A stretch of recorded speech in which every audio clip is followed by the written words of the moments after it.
A'udzu billahi minasyaitonir rajim. Bismillahirrahmanirrahim. Assalamualaikum warahmatullahi wabarakatuh.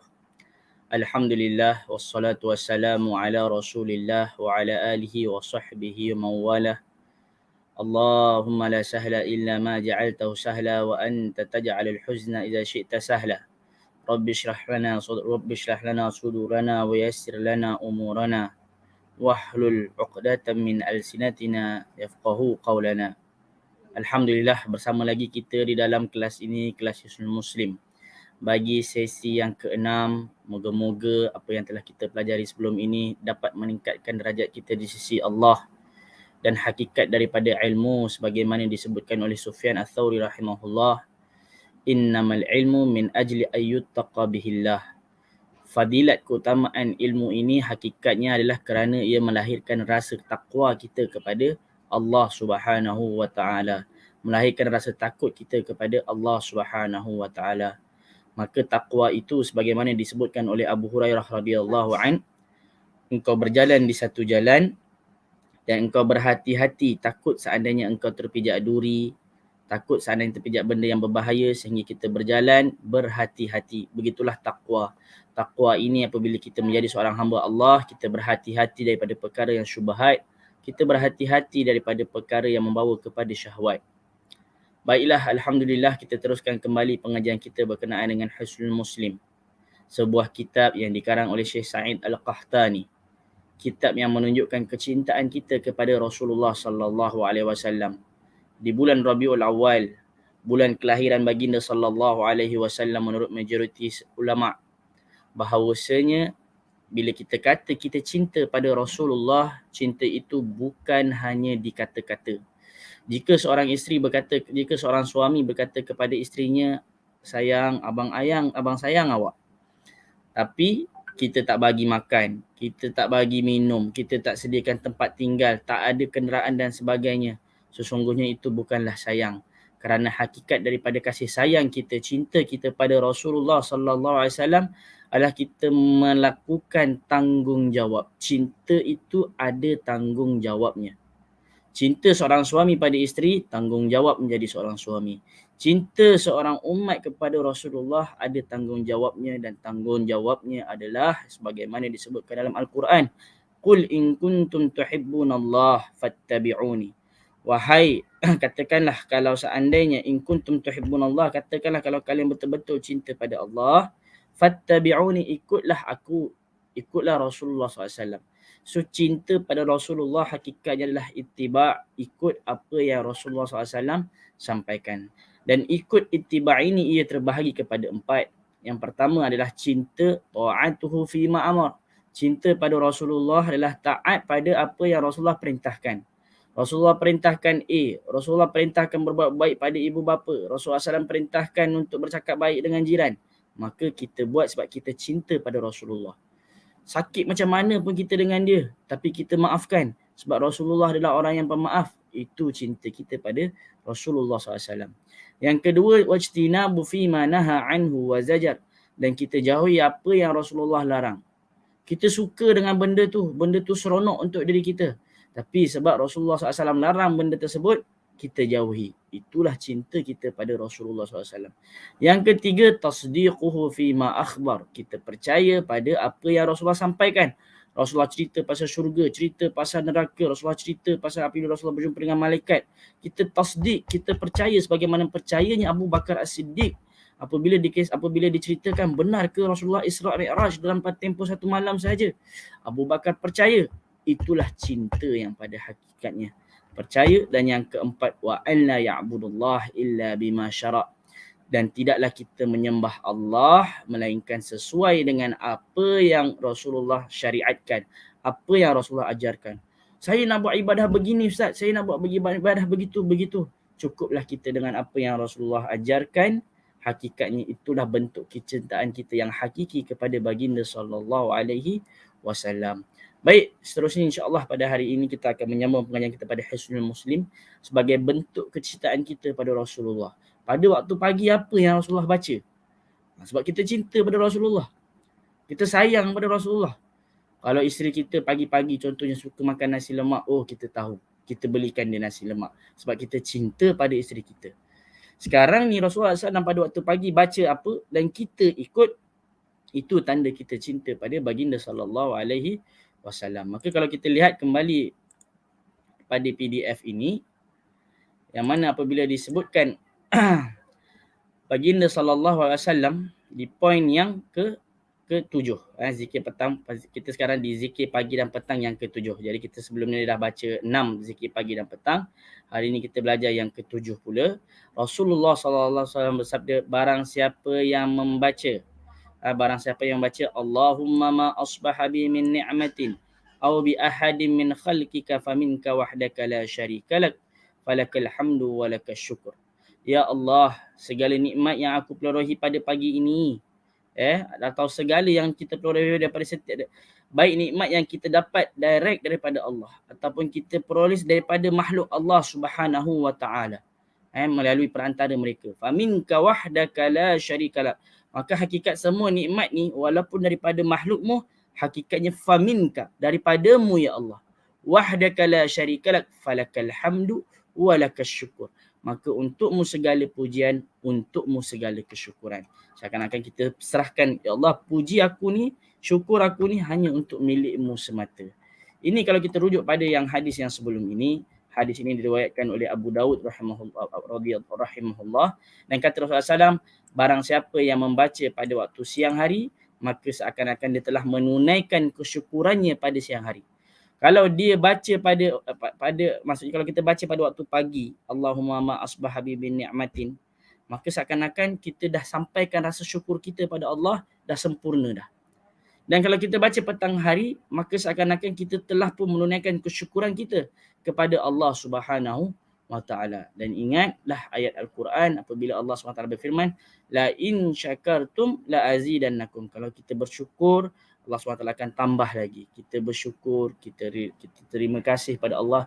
Alhamdulillah hari ini kita. Sebab itulah kalau kita perasan, doa bangun tidur bacanya alhamdulillahilladzi ahyana. Doa lepas makan, alhamdulillahilladzi at'amani wa saqani. Kemudian kalau seandainya nak solat sekalipun, kita ada baca alhamdulillahirabbil alamin. Bahkan dalam zikir pagi pun ada kita mengucapkan syukur pada Allah. Lidah orang beriman, lidah orang mukminin sentiasa mengucapkan rasa syukur pada Allah. Syukur ini ada 3 bahagian. Syukur dengan hati, syukur dengan lisan, dan syukur dengan tubuh badan. Bagaimanakah syukur dengan hati? Hati kita ridha, hati kita bahagia. Bagaimana syukur kita dengan lisan? Mengucapkan alhamdulillah. Jangan lidah sebut alhamdulillah tapi hati tak terima. Oh alhamdulillah, alhamdulillah, tapi hati tak terima. Syukur dengan tubuh badan adalah dengan kita menjadikan tubuh badan kita ni berada dalam ketaatan. Alhamdulillah, saya ada masa kosong waktu sekarang, saya nak solat duha 2 rakaat. Alhamdulillah, saya ada masa kosong sekarang, saya syukur saya nak berpuasa sebab saya sihat. Saya syukur sebab saya nak begini. Itulah kita katakan syukur dengan tubuh badan. Jadi syukur bukan hanya di lisan, bukan hanya di hati, tetapi syukur yang sempurna apabila tubuh badan ikut melahirkan rasa syukur. Kemudian kita baca juga Allahumma afini fi badani, Allahumma afini fi sam'i, Allahumma afini fi basari, la ilaha illa anta. Allahumma inni a'udzubika minal kufur wal faqr wa a'udzubika min adzabil qabr, la ilaha illa anta. Ya Allah, berikanlah kesejahteraan, kesehatan kepada tubuh badanku, kesehatan pada pendengaranku, kesehatan pada penglihatanku. Tiada Tuhan selainmu ya Allah. Ya Allah, aku berlindung daripada kufur, daripada kefakiran, wa a'udzubika min adzabil qabr, dan aku berlindung daripada azab kubur, la ilaha illa anta. Dan kita lihat doa ini mengajarkan, Rasulullah SAW mengajarkan kita untuk doa daripada kefakiran. Jadi umat Islam tidak dituntut untuk menjadi orang yang fakir miskin. Sebab tu doa yang lain, ya Allah jauhkanlah aku daripada fitnah kefakiran, jauhkanlah aku daripada fitnah kekayaan. Umat Islam yang kuat adalah umat Islam yang bermanfaat untuk orang lain. Jangan kata pula, oh fakir ni bagus, fakir ni miskin, fakir ni adalah ajaran agama Islam. Tidak. Bahkan Rasulullah berdoa agar diberikan perlindungan daripada fitnah kefakiran. Kerana orang yang fakir ni kadang-kadang dia jauh lebih kufur kadang-kadang. Dengan maksudnya dia lebih sebab bagaimana? Kerana apabila dia tidak bersyukur dengan tubuh badannya, Bagaimana dia nak bersyukur pada Allah Subhanahu Wa Taala apabila dia tidak bersyukur dengan masa yang diberikan, bermalas-malasan dalam bekerja, kemudian tidak bermanfaat untuk orang lain, hanya memikirkan diri sendiri sahaja sehingga membawa kepada kefakirannya. Kefakiran ini yang bukan yang diajarkan dalam Islam. Biarlah kau fakir, tapi fakir yang mengingati Allah Subhanahu Wa Taala. Tapi kita doa mudah-mudahan dijauhkan daripada kefakiran, takut-takut kita membawa kepada kekufuran. Baik, seterusnya. Hadis ini diriwayatkan oleh Abdul Rahman bin Abu Bukrah. Jadi Abdul Rahman ini bertanya kepada ayah dia. Nama ayah dia ni Abu Bukrah. Wahai ayahku, hari-hari aku dengar. Aku selalu mendengar engkau membaca Allahumma afini fi badani, Allahumma afini fi sam'i, Allahumma afini fi basari. 3 kali sampai habis tadi 3 kali ketika pagi, 3 kali ketika petang. Kenapa kau baca? Ayah dia jawab, aku baca sebab aku ingin beramal seperti yang dilakukan oleh Rasulullah SAW. Inilah cinta. Cinta Rasulullah SAW adalah apabila dia beramal, mengajak orang untuk beramal seperti apa yang Rasulullah buat. Kemudian hendaklah kita, disebutkan yang poin yang kedua, hendaklah kita sentiasa memohon agar diberikan kurniaan. Rasulullah SAW bersabda, mohonlah keampunan, sallallahu al-afwa wal-afiyah. Antara yang Rasulullah perintahkan untuk kita sentiasa doa, al-afwa wal-afiyah. Diberikan keampunan, diberikan kurniaan. Kurniaan kesihatan, kurniaan rezeki, kurniaan apa saja dalam hidup kita. Sebab kata Rasulullah, tidaklah seseorang diberikan yang terbaik, ma'afdala minal yaqin. Setelah seseorang diberikan iman, apa yang lebih baik selepas iman? Adalah diberikan keampunan dan kurniaan. Jadi sebab tu kita kena sentiasa Allahumma inni as'aluka al-afiyah. Doa Allahumma insakal afwa wal afiyah. Doa Allahumma afini fi badani. Bahkan dalam doa kunut Allahumma hdini fi man hadait wa afini. Afini iaitu kurniaan. Kita jadi Rasulullah sentiasa katakan mohonlah sentiasa pada Allah keampunan dan kurniaan. Lalu seterusnya zikir pagi dan petang yang dibaca 7 kali.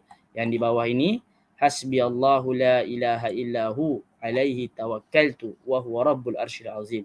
Hasbiyallah, cukuplah Allah sebagai pelindungku. La ilaha illa huwa, tiada Tuhan selain Allah SWT, kepadanya aku bertawakal. Wa huwa rabbul arsyil azim, wa huwa rabbul arsyil azim.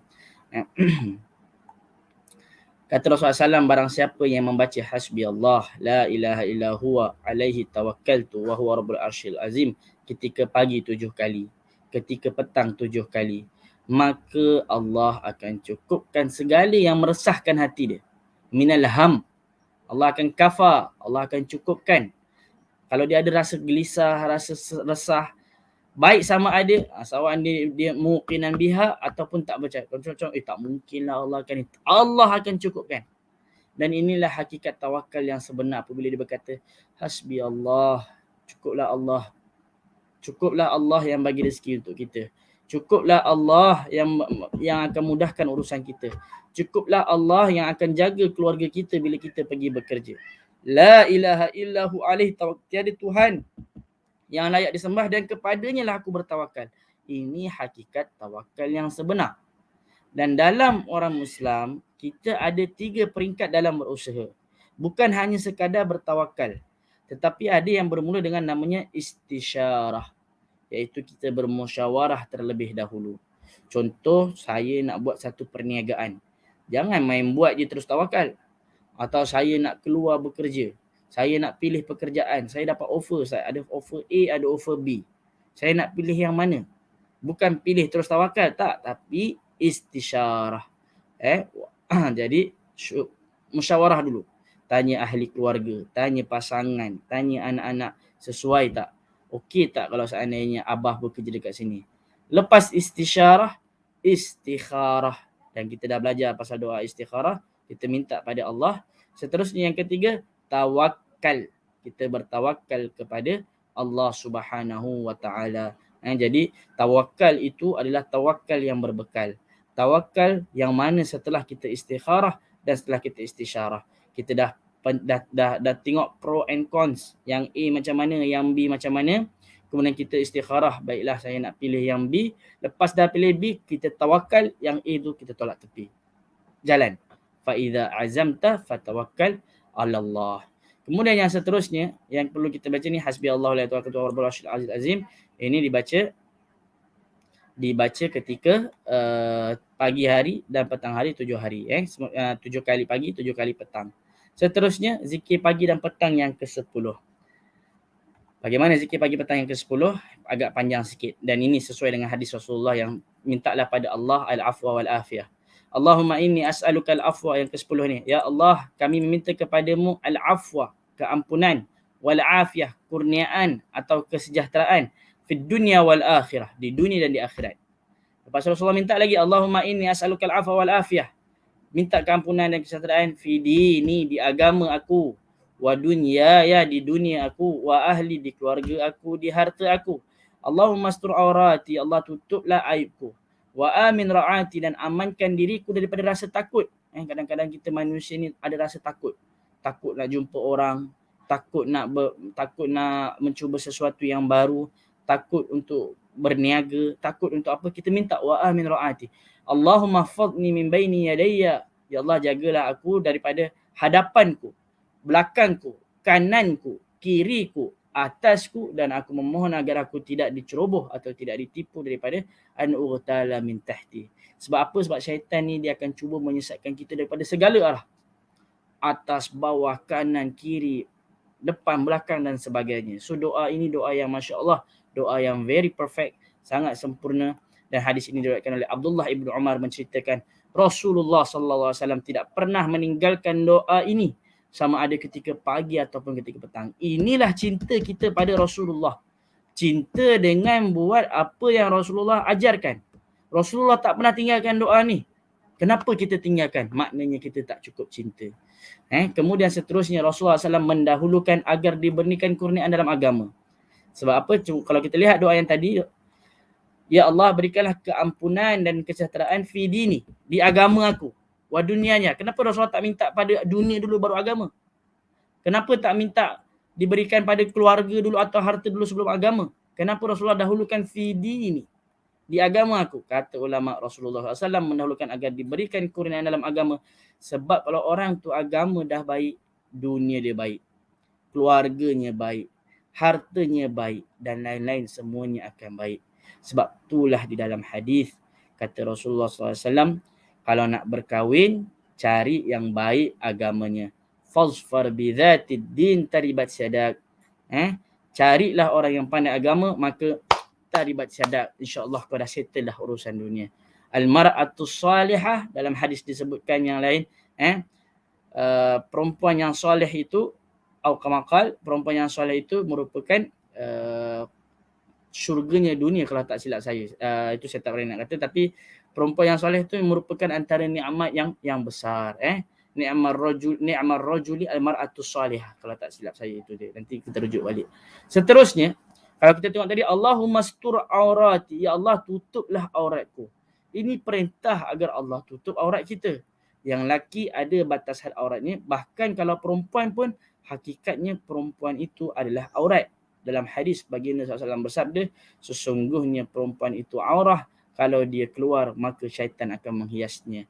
Sebab itulah tuan-tuan dan puan-puan, bila kita sebab perempuan itu aurat, ini sebenarnya bukan untuk mentangkis, bukan untuk mengurangkan, bukan untuk menghina perempuan, bukan. Tetapi hakikatnya adalah untuk memuliakan perempuan. Kalaulah contohnya kita nak beli barang, ada packaging. Barang yang mana kita lebih suka? Packaging cantik ke atau packaging yang tak cantik? Kalaulah barang tu seandainya dibungkus dengan lawa, dia akan lebih bernilai daripada barang yang mana tak ada penutup, tak ada packaging. Gula-gula dalam bungkusan ke atau gula-gula yang terbuka? Begitu juga perempuan, kalau seandainya dia menutup tubuh badannya, dia menjaga dirinya, sehingga apabila dia keluar, syaitan tu akan cuba nak menghiaskan dan menggoda lelaki-lelaki itu dengan perempuan tersebut. Jadi ada dua belah pihak. Yang perempuan perlu menjaga dirinya, menjaga pakaiannya, yang lelaki pula perlu menjaga pandangannya juga. Lelaki pun perlu menjaga pandangannya dan perkataannya. Jadi benda ini masyarakat Islam, masyarakat yang bukan ini salah lelaki, ini salah perempuan. Tak, tetapi kita berdua sama-sama prevention is better than cure. Yang perempuan menjaga dirinya, yang lelaki menjaga dirinya juga. Seterusnya, doa yang kita baca juga, Allahumma alimal ghaibi wasyahadah fatiras samawati wal ard rabba kulla syai'in wa malikah. Ya Allah, Tuhan yang mengetahui segala perkara, alimal ghaibi wasyahadah. Mengetahui perkara yang gaib dan nyata. Fatiras samawati wal ard rabba kulla syai'in wa malikah. Asyhadu an la, aku bersaksi tiada Tuhan selain Allah. A'udzubika, aku berlindung ya Allah daripada kejahatan diriku. Kita ni ada kejahatan. Antara kejahatan yang paling besar adalah hawa nafsu kita. Inna nafsa la ammaratun bisu. Nafsu ini sentiasa suruh buat benda yang jahat. Jadi kita berdoa, ya Allah, lindungilah aku daripada kejahatan diriku. Wa min syarri syaitan, dan daripada kejahatan syaitan wa syirkih. Wa an aqtarifa ala nafsi su'an, atau aku menuju kepada kejahatan, atau aku berbuat jahat pada orang lain. Jadi ini menunjukkan kejahatan ini datang daripada dua belah pihak. Kejahatan dalam diri sendiri, kejahatan daripada syaitan. Kalaulah bulan Ramadan, syaitan itu sudah pun dibelenggu menurut sebagian para ulama, maka berbakilah kejahatan dalam diri kita, iaitu hawa nafsu kita. Jadi inilah kita katakan, kita berdoa pada Allah, ya Allah, lindungilah aku daripada kejahatan diriku dan kejahatan syaitan. Lalu seterusnya, sebelum tu saya nak tanya, ada, kalau yang tengah live ni, ada dengar bunyi hujan yang kuat tak? Ada bunyi hujan yang kuat tak?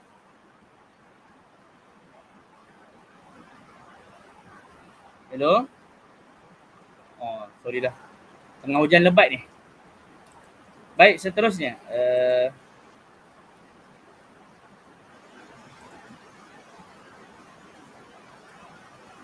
Zikir pagi dan petang. Abu Bakar radhiyallahu anhu memohon kepada baginda sallallahu alaihi wasallam, wahai Rasulullah, ajarkan kepada aku sesuatu yang aku boleh ucapkan ketika pagi dan ketika petang.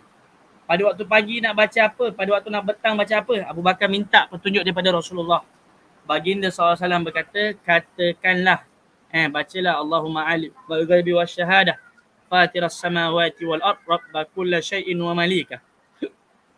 Ini doa yang diajarkan kepada Abu Bakar As-Siddiq SAW. Kata Rasulullah, bacalah doa ini ketika pagi, bacalah doa ini ketika petang, dan bacalah ketika engkau ingin tidur. Dan hadis ini mengajarkan agar kita tawassul dengan nama dan sifat Allah Subhanahu wa taala.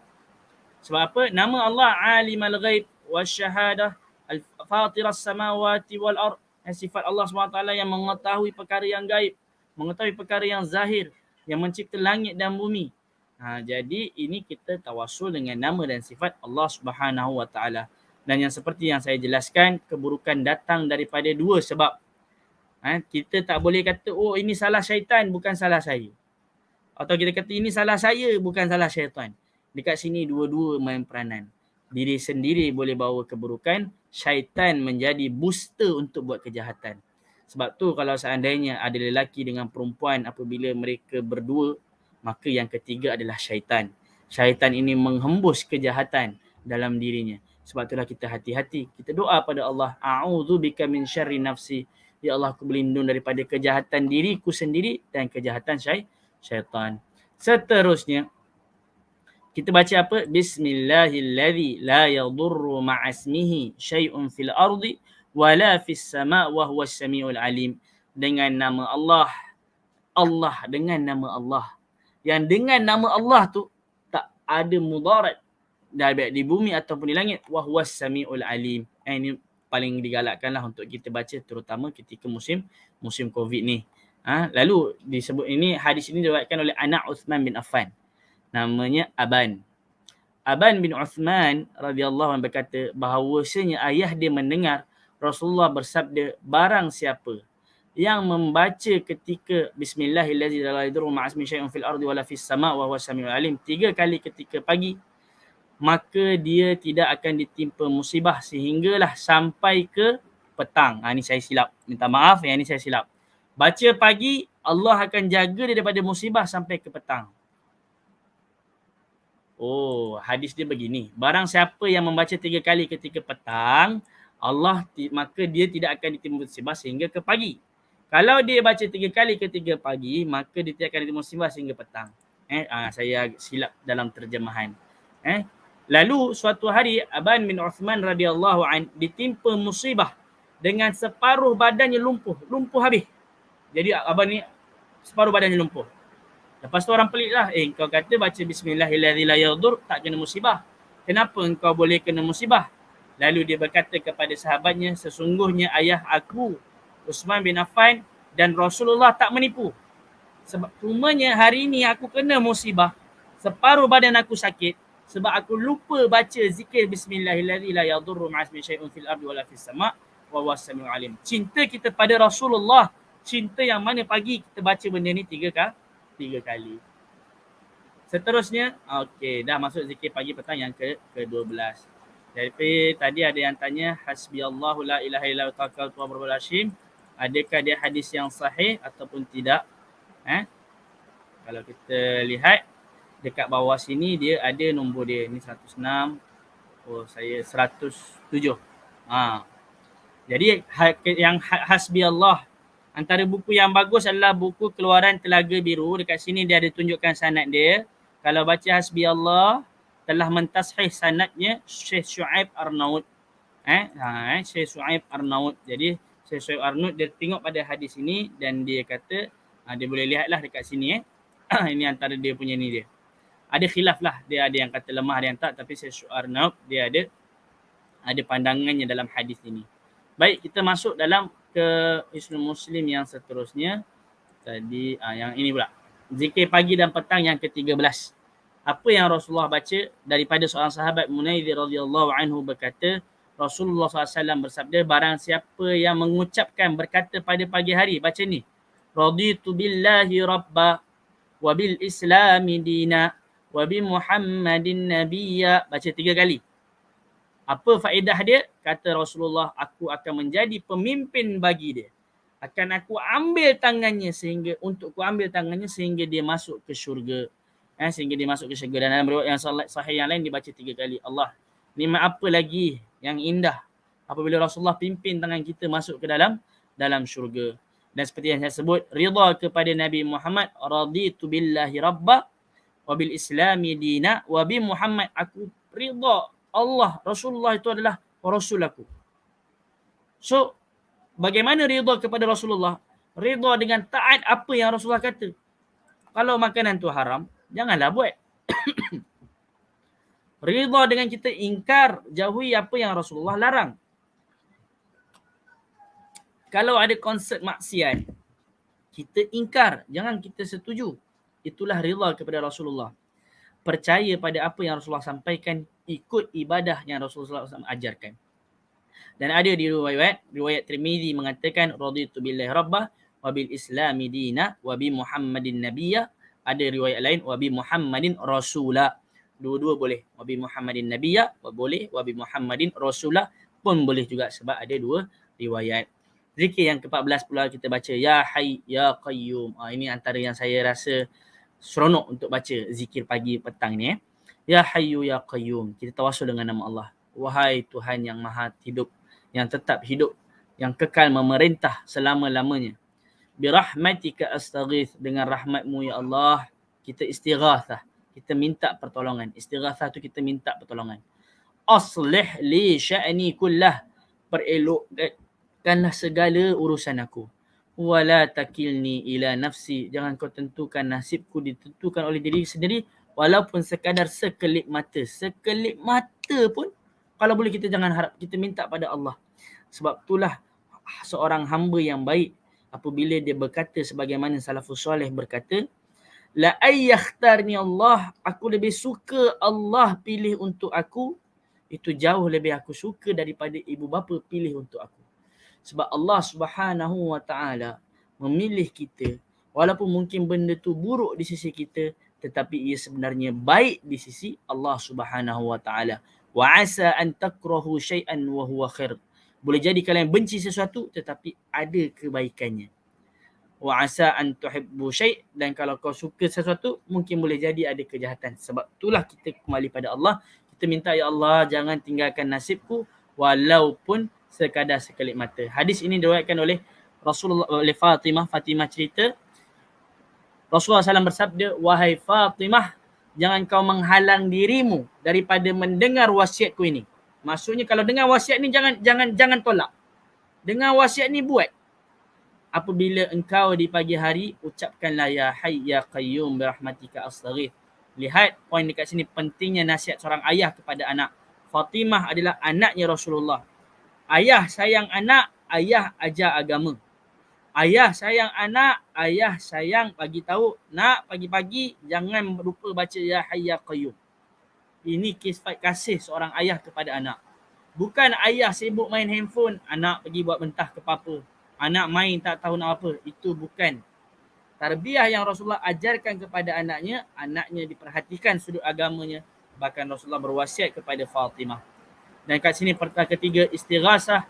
Istighasah ini hakikatnya hanya kepada Allah. Birahmatika astaghith. Dan poin yang nombor 4, boleh tak kita istighasah, meminta bantuan pada makhluk? Kata ulama, boleh meminta bantuan tetapi dengan orang yang masih hidup, yang berada depan mata kita. Sebagaimana disebutkan dalam Al-Quran, fastaghathahu alladhi min syi'atihi ala alladhi min aduwih fawakazahu Musa. Apabila Musa masuk ke dalam sebuah tempat, ada dua orang bergaduh. Bani Israel bergaduh dengan kaum Kipti, kaum Fir'aun. Maka Bani Israel ni istighathah, minta tolong minta tolong pada orang yang masih hidup. Kalau minta tolong pada orang yang sudah meninggal dunia, istighasah dengan orang yang sudah meninggal dunia, itu ada perbicaraan hukumnya dan saya terasa bukan kat sini perbincangannya. Tapi ulama sepakat istighasah pada orang yang masih hidup, yang berada depan mata kita, yang dia mampu boleh. Rahmat Allah terbahagi kepada dua. Apabila kita baca birahmatika astaghith, dengan rahmatmu kami memohon, terbahagi kepada dua. Rahmat untuk semua makhluk. Dalam Al-Quran disebutkan wa rahmati wasi'at kulla syai'. Dan rahmatku mencakupi semuanya. Rahmat Allah untuk orang Islam. Rahmat Allah untuk orang yang bukan Islam. Rahmat Allah untuk makhluk-makhluk Allah. Rahmat Allah untuk semua. Tetapi ada rahmat kuasa dua. Rahmat yang special untuk orang yang beriman sahaja. Wa kana bil mu'minina rahima. Dan Allah memberikan rahmatnya kepada orang yang beriman. Subhanallah tuan-tuan, kalau kita pergi ke sebuah negara, negara itu ada orang Islam, kita akan menemukan negara itu tenang.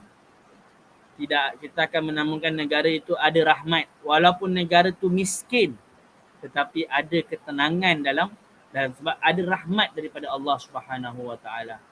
Zikir pagi dan petang yang ke-15 pula kita baca, kata Rasulullah SAW bersabda daripada hadis Abu Malik Al-Ash'ari, apabila kalian di pagi hari maka ucapkanlah asbahna wa asbahal mulku lillahi rabbil alamin. Allahumma inni as'aluka khaira hadzal yawm. Ya Allah, kami minta kebaikan hari ini. Fathahu, pembukaan hari ini, wa nasrahu, pertolonganmu ya Allah, wa nurahu, cahaya Allah, wa barakatahu, wa hudahu, keberkatan dan hidayah, wa a'udzubika min syarri ma fi wa syarri ma ba'dah. Hadis ini diriwayatkan oleh Abu Daud yang menunjukkan penaklukan, pertolongan, cahaya, keberkatan, hidayah dan lain-lain, semuanya akan Allah berikan bagi mereka yang betul-betul ikhlas. Asbahna, ya Allah, aku ikhlas pagi-pagi ini, kami hayati pagi ini, kami jalani pagi ini dengan meminta padamu ya Allah. Poin yang ketiga, ajaran Rasulullah SAW di pagi hari. Kat sini apa kalau kita melihat, ya Allah, kami minta kebaikan hari ini, minta cahaya hari ini. Ini menunjukkan pagi hari adalah waktu untuk bekerja. Pagi hari adalah waktu yang ada keberkatannya. Sebagaimana disebutkan Rasulullah SAW di pagi hari, kata ulama, tidak sepatutnya orang Muslim leka dan tidur di waktu pagi. Kerana waktu pagi adalah waktu untuk kita cari rezeki. Bahkan doa baginda SAW, Allahumma barik ummati fi bukuriha. Ya Allah, berkatilah umatku di pagi harinya. Pagi hari-harinya. Ada tak yang komen? Ada bunyi tapi tak mengganggu. Tak dengar hujan Ustaz. Okey, baik. Terima kasih. Sebab agak kuat lebat dekat sini ya. Sebab tu saya terpaksa angkat suara. Saya angkat ni bukan bermakna saya uh, tidak beradab, saya mohon maaf. Tetapi saya angkat suara ni sebab saya sendiri tak dengar apa yang saya cakap. Terlalu lebat dekat area sini.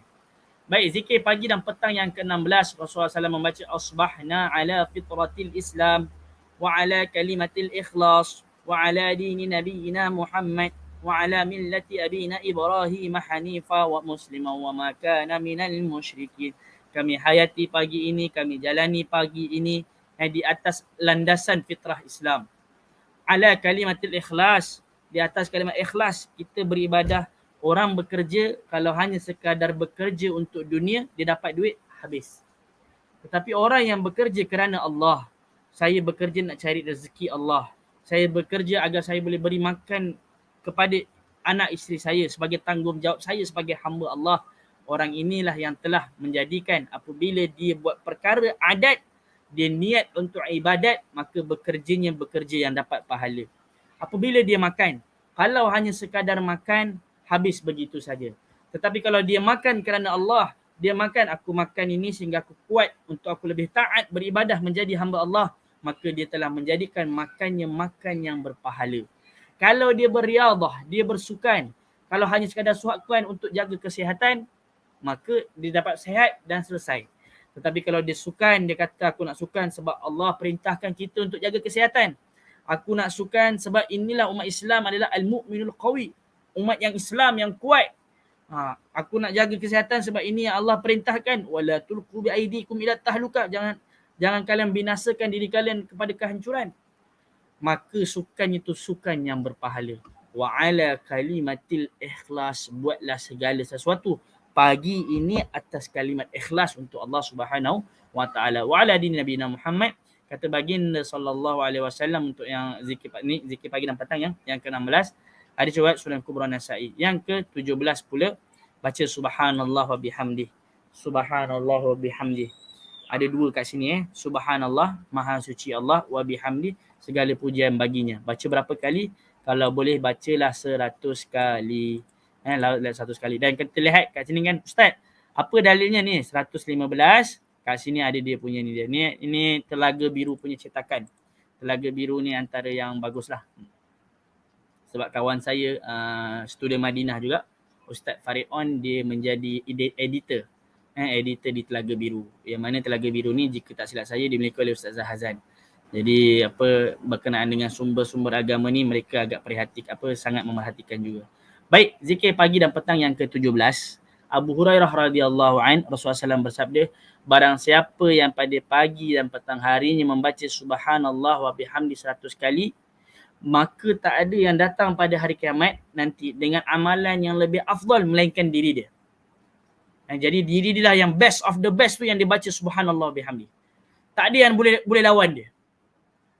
Tetapi melainkan, kata Rasulullah, ada orang yang mengucapkan dengan ucapan yang sama, maksudnya dia pun baca 100 kali, atau dia baca lebih banyak lagi, so dia boleh kalahkan yang man of the match. Jadi hari kiamat ni, man of the match adalah orang yang baca subhanallah bihamdi 100 kali. Tak ada orang boleh lawan man of the match ni, melainkan dia mengucapkan dengan ucapan yang sama atau lebih banyak daripadanya.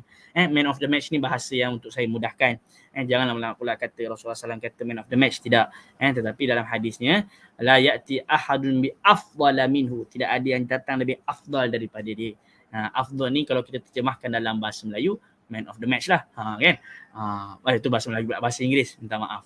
Seterusnya dalam hadis riwayat lain, riwayat Bukhari rahimahullah, barang siapa yang baca subhanallah bihamdih, dihapuskan dosa-dosanya walaupun sebanyak buih di lautan. Lautan ni 2/3-nya dunia. Dunia ni daratan hanya 1/3.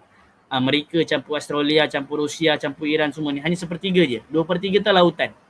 2/3 lautan, sebanyak buih di lautan. Ini perumpamaan yang Allah berikan. Nak katanya berapa ramai orang yang cinta Rasulullah, sambut kononnya maulid Rasulullah SAW, tapi subhanallah bihamdi kita culas. Di mana cinta kita? Inilah cinta yang hakiki. Apa Rasulullah buat pada waktu pagi hari? Apa Rasulullah buat pada malam hari? Apa Rasulullah buat sebelum tidur? Kemudian seterusnya Imam Nawawi rahimahullah berkata, boleh dibaca berturut-turut atau terpisah dalam sehari. Contoh, dia nak baca kan 100 kali ni.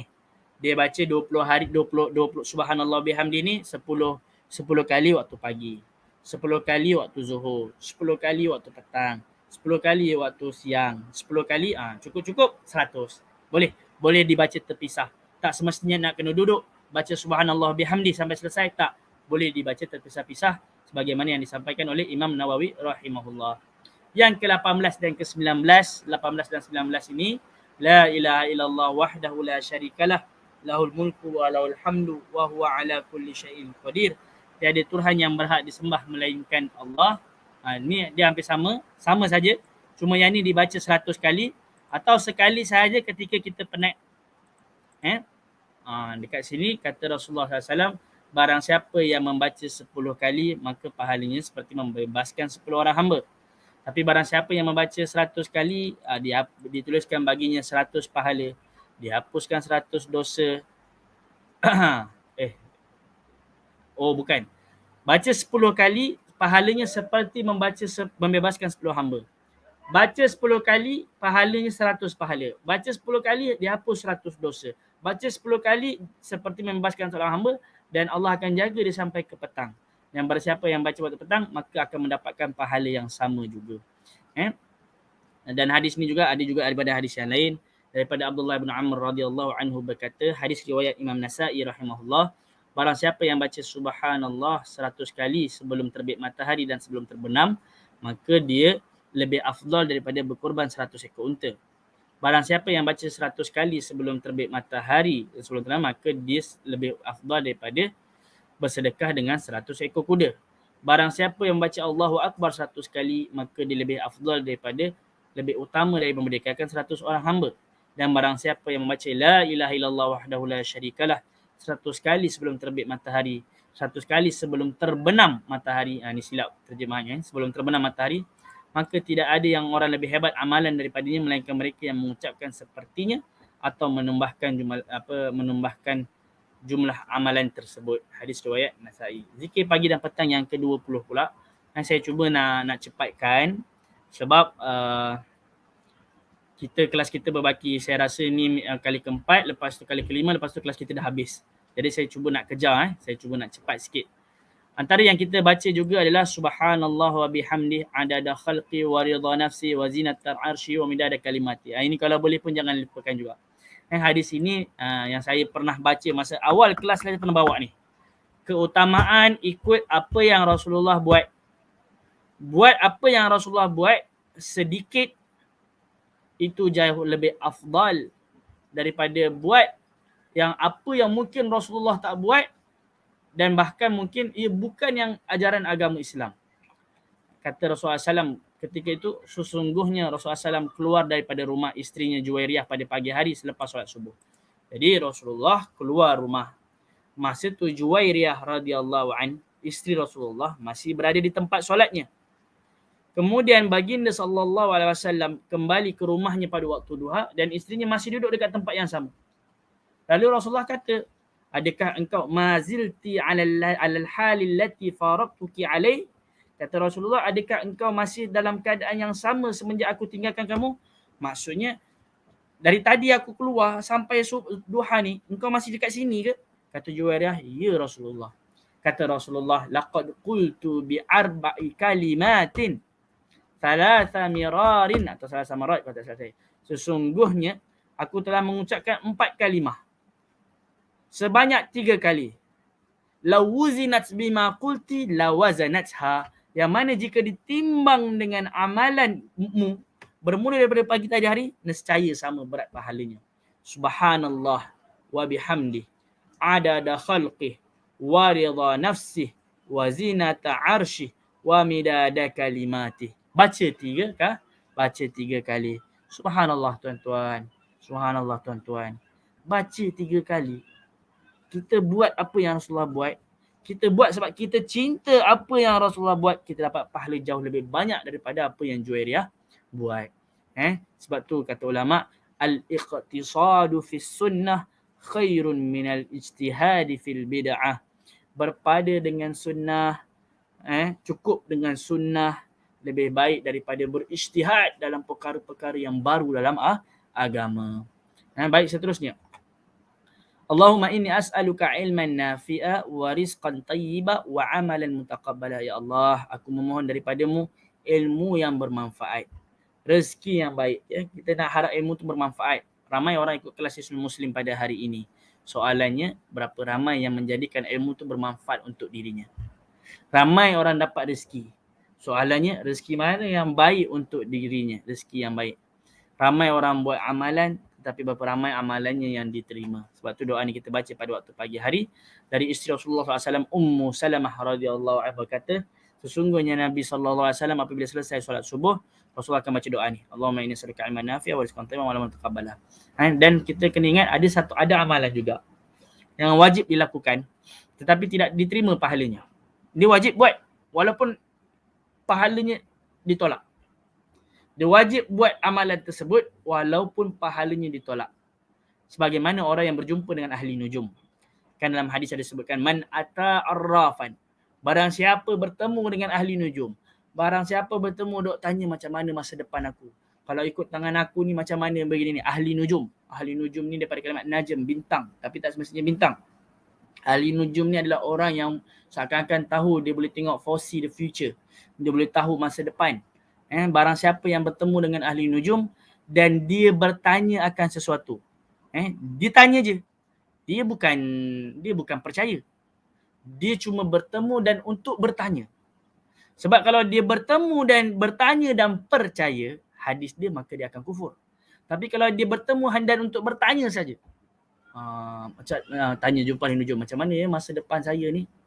Lam yuqbal lahu salata arba'ina yauma. Tidak akan diterima solatnya selama 40 hari. So, walaupun tak diterima solatnya 40 hari, adakah maknanya, kalau macam tu saya tak perlulah solat. Sebab Allah dah tak terima. Tak, wajib tetap buat. Walaupun Allah tak terima. 40 solat ni, walaupun tak diterima pahalanya, wajib buat. Dan kalau awak tinggalkan, lebih besar dosa dia. Lebih besar dosa dia. Dan mudah-mudahan Allah SWT terimalah itu kembali kepada masyiatullah. Tetapi ini peringatan yang keras. Hati-hati berjumpa dengan ahli nujum. Hari-hari hati-hati kalau bertanya akan sesuatu. Sebab tu kadang-kadang saya agak takut. Walaupun saya tak pasti apa fatwa ni. Apabila misalnya kata ada apps, aplikasi-aplikasi yang berbicara tentang masa hadapan. Yang berbicara tentang masa hadapan. Tapi walaupun ini daripada sudut kita, hati-hatilah. Kita jagalah benda ni. Kita akan-akan kita takut kalau seandainya benda ini boleh bawa kepada hari sini. Jadi lebih baik kita hati-hati. Dan umat Islam adalah umat yang meletakkan keyakinan kita kepada Allah SWT. Apatah lagi kalau misal kata kita masuk apps tu. Lepas tu apps tu kata, Muaz, waliyazubillah, fulan, engkau ni masa depan kau buruk. Masa depan kau ni. Masa depan kau kalau ikut tarikh lahir kau. Kalau ikut kau punya hari lahir. Ikut masa waktu kau lahir. Ikut peredaran bulan dan bintang ni. Ikut engkau ni masa depan kau tak cerah. Dan kalau memberikan kesan pada hati, Allahu Akbar. Di mana akidah kita di sisi Allah Subhanahu Wa Taala. Berzikir pagi dan petang yang perlu kita baca, astaghfirullah wa atubu ilaih. Kita baca 100 kali, ya Allah, aku mohon keampunan, aku bertaubat kepadamu, ya Allah. Dalam hadis disebutkan, sesungguhnya aku mendengar Rasulullah SAW bersabda, demi Allah, aku memohon keampunan kepada Allah dan bertaubat kepadanya lebih daripada 70 kali. Ada hadis 70 marrah, ada hadis 100 marrah. Ada 70 kali, ada yang 100 kali. Daripada Huzaifah radhiyallahu anhu berkata, sesungguhnya aku seorang lelaki yang sering terlepas kata kepada aku. Jadi Huzaifah ni cerita, wahai Rasulullah, aku ni suami, aku ni selalu macam terucap kata-kata yang mungkin menyakitkan, terlepas kata, menyakitkan hati keluarga aku. Wahai Rasulullah, aku takut kalau seandainya aku masuk api neraka kerana lidahku. Ya, sebab ada orang kadang-kadang lidahnya tu mungkin terlepas. Cakap benda yang tak elok. Cakap tiba-tiba tersebut benda yang maki. Waliyazubillah. Tapi Huzaifah ni kurang-kurang dia rasa, Rasulullah, aku ni rasa aku selalu terlepas kata. Buat isteri aku mungkin sedih ke apa kan. Terlepas kata pada keluarga aku. Lalu Rasulullah, aina makanuka, aina manzilatuka minal istighfar. Kalau tak silap saya nas hadis. Di mana kedudukan dirimu dengan amal istighfar? Sesungguhnya aku sendiri memohon keampunan kepada Allah dan bertaubat kepadanya 100 kali. Mohon ampun dan bertaubat. Astaghfirullah wa atubu ilaih. Bukan hanya mohon ampun tapi tak bertaubat. Jadi mohon ampun diikuti dengan taubat, inilah yang digalakkan. Dan taubat seperti yang kita pernah cerita, taubat itu ada syaratnya. Yang pertama, dia betul-betul ikhlas. Dia bukan taubat sebab dia nak masyarakat. Oh, saya pakai tudung ni biar masyarakat tengok saya ni soleh, so saya punya rating follower saya lagi banyak. Bukan begitu. Jadi taubat itu ikhlas.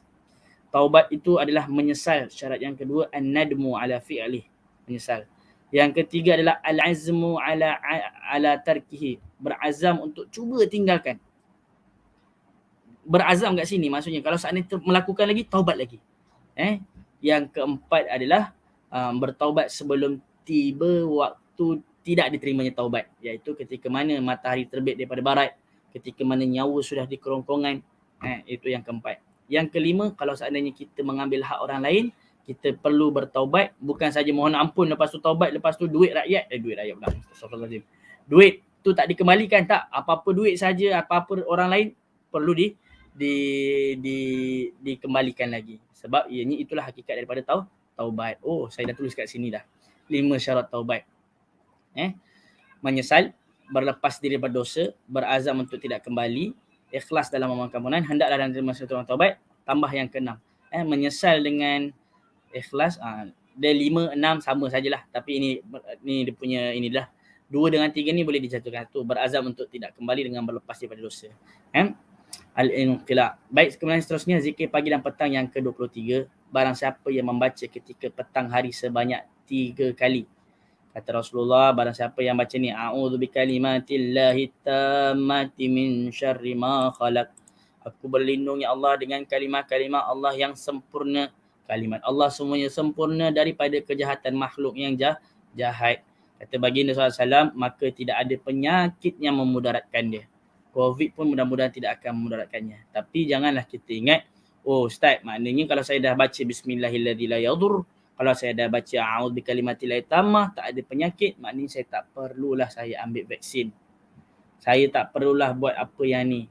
Kita katakan tak begitu. Dalam ketaatan kita mengambil vaksin, misal kata, kita menganggap ya fas'alu ahla dzikri. Kita bertanya, mereka adalah para pengobat, para doktor, mereka telah berbicara dan mereka melihat itu ada kepentingan, dan para ulama telah pun bermuzakarah. Kemudian juga ada umara yang mana mereka menjaga kesihatan kita. Maka kalau seandainya kita ambil vaksin dengan niat ibadah kepada Allah, maka kita dapat pahala. Saya ulang sekali lagi, dan inilah yang disampaikan oleh Syekh Sa'ad Ash-Shitri. Syekh Shitri berkata, salah satu penasihat diraja di Saudi, mereka yang mengambil vaksin kerana ibadah untuk Allah, mereka yang mengambil vaksin untuk tidak mahu memudaratkan orang lain, mereka yang mengambil vaksin kerana untuk menjaga diri sendiri, maka ia boleh dianggap sebagai ibadah untuk yataqarrabu ilallah, ibadah untuk dekatkan diri kita kepada Allah sehingga kita meraih ridha Allah. Tapi Ustaz, saya ambil vaksin kemudian saya meninggal dunia. Andai kata waliyazubillah kita meninggal dunia akibat vaksin tersebut, kita masih dapat pahala kerana kita taat pada pemerintah dalam benda yang baik. Taat pada pemerintah dalam benda yang baik. Alaihim ma hummilu wa alaina ma humilna. Bagi mereka telah apa yang Allah bertanggungjawabkan atas mereka, dan bagi kita apa yang telah Allah bertanggungjawabkan pada untuk kita. Berbicara misal kata tentang konsert, konsert dekat Riyadh ni kan. Kita nampak, mana ulama ni? Mana ulama Saudi ni? Tak check and balance ke? Tak buat memorandum ke? Tak buat apa? Tak buat surat terbuka ke? Tak kata Imam Syekh Sudais tak ada kutuk-kutuk laknat pemerintah ke? Bukan begitu. Pemerintah dalam manhaj agama kita, ulama Saudi mereka mengambil pendekatan seperti mana Usamah bin Zaid. Usamah bin Zaid, bila mana ada orang datang jumpa Usamah. Usamah bin Zaid ni dia rapat dengan Osman. Masa tu khalifah itulah Sayyidina Osman bin Affan. Osman bin Affan difitnah, mendahulukan kroni sebab ramai governor-governor daripada kaumnya. Osman bin Affan difitnah, ada kekayaan-kekayaan peribadi. Lalu orang datang jumpa Usamah, Usamah, kau tak nasihatkan ke Usman? Lepas tu apa kata Usamah bin Zaid?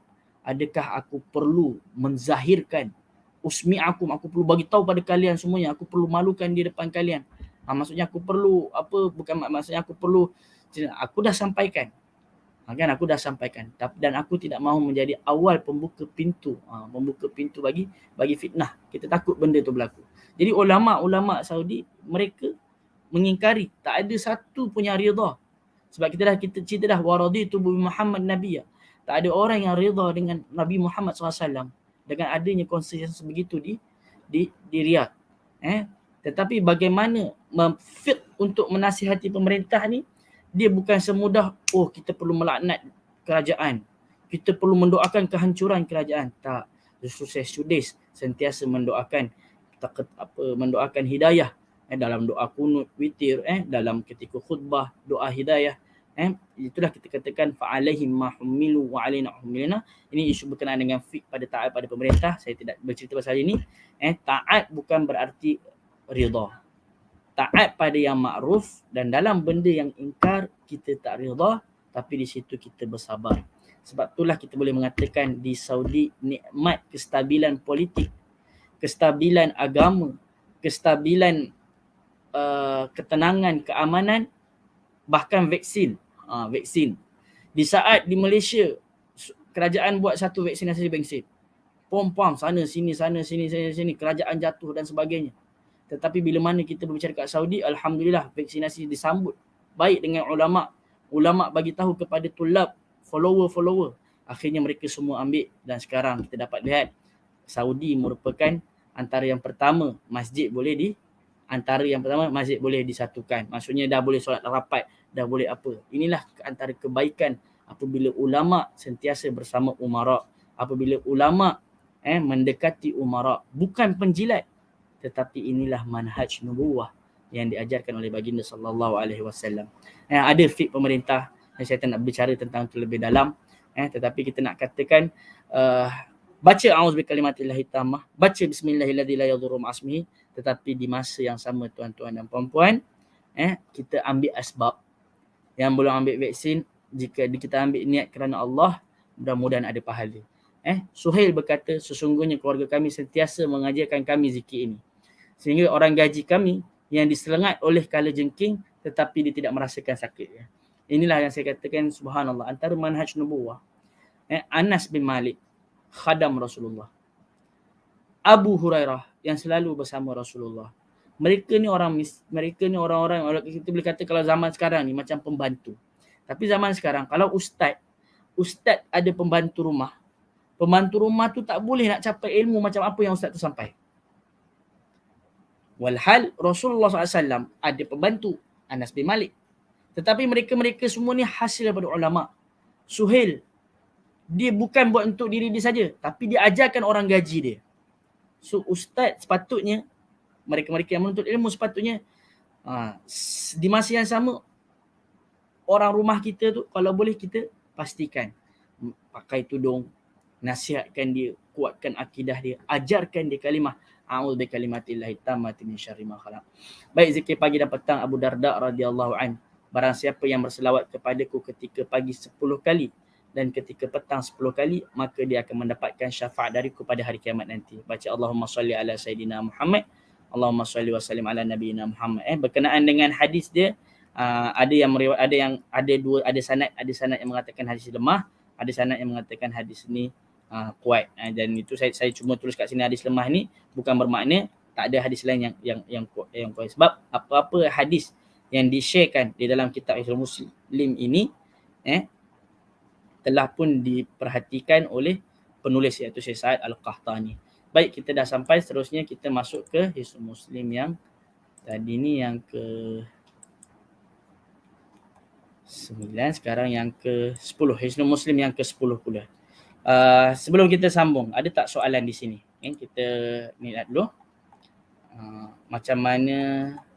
Boleh Ustaz share, Ustaz Nazir ada share soalan dulu ke? Mana tak boleh nak baca. Ustaz, hasbi Allah tu sahih ke? Ya, saya dah sharekan tadi. Ya, ada ulama yang mensahihkannya. Baik, seterusnya yang lain.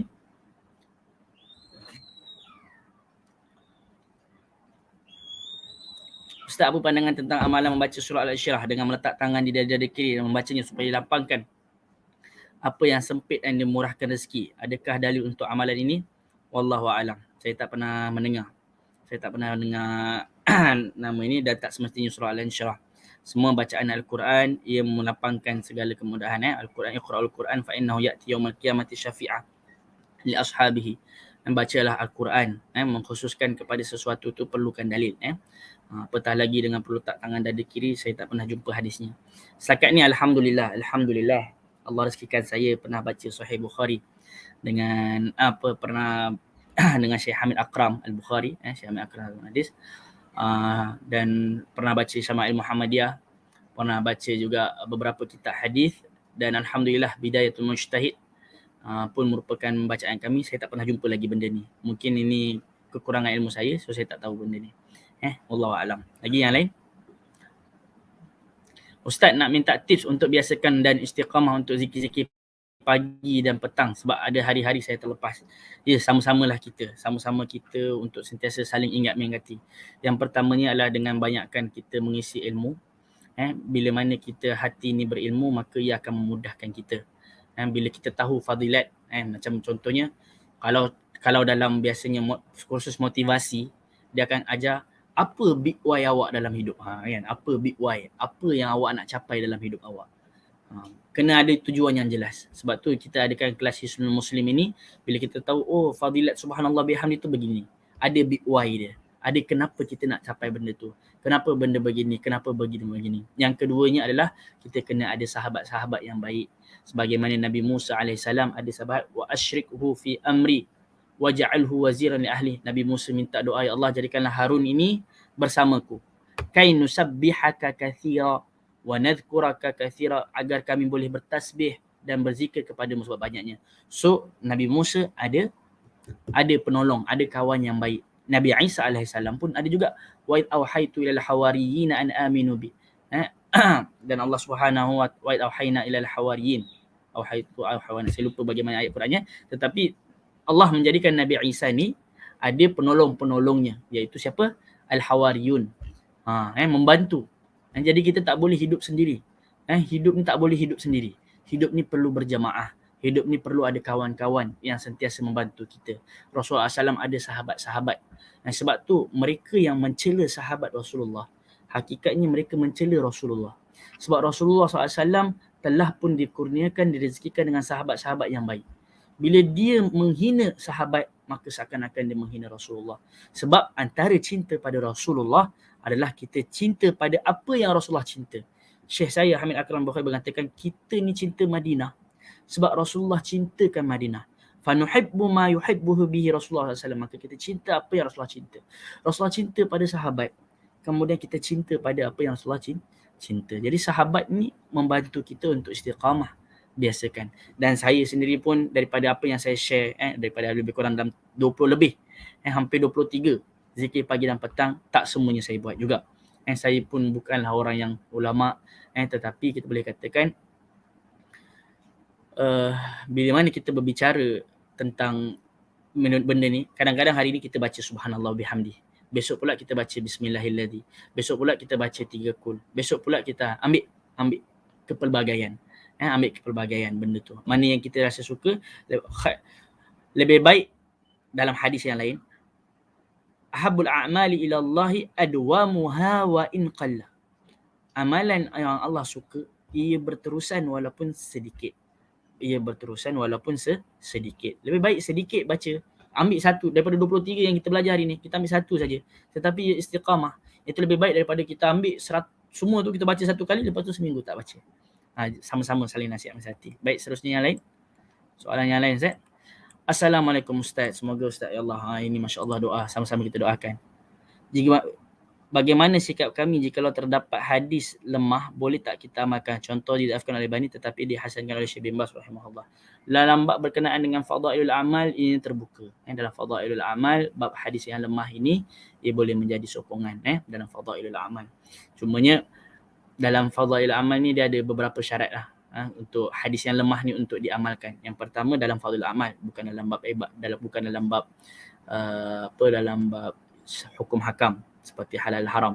Yang keduanya alla yakuna dha'ifuhu syadid, yang mana dhaifnya tidak terlalu lemah, tak sangat lemah, bukan dhaif jiddan. Kalau contohnya didhaifkan oleh Syekh Albani tetapi dihasankan oleh Syekh bin Baz rahimahullah, maknanya ia masih dalam peringkat bukan tidak terlalu lemah. So boleh diamalkan. Yang ketiganya wa anna yunshar, dan kalau boleh kita elakkan untuk disebarkan hatta yushra' bima la yushra', sehingga tidak disyariatkan apa yang mungkin sebenarnya tu benda tu bukan syariat. Jadi buat untuk diri sendiri. Yang keempat adalah kalau kita sebarkan hadis ni, kita kena bagi tahu lah hadis ni ada ulama yang kata lemah. Ada ulama yang kata lemah, sehingga kita lebih berhati-hati. Itu. Baik, ada yang lain. Saya bukan daripada kuliah hadis ya, saya daripada kuliah syariah. Jadi benda ni kena tanya dengan orang yang lebih pakar hadis. Seumpama kalau dalam ni mungkin Ustaz Abu Asma tak silap, beliau dalam hadis. Ada soalan yang lain ke Ustaz? Ustaz, kehendak Allah adalah syar'i dan kurnia. Adakah macam dikatakan tadi itu termasuk kehendak ikhtiariah? Allah orang melakukan dosa atau ikhtiar?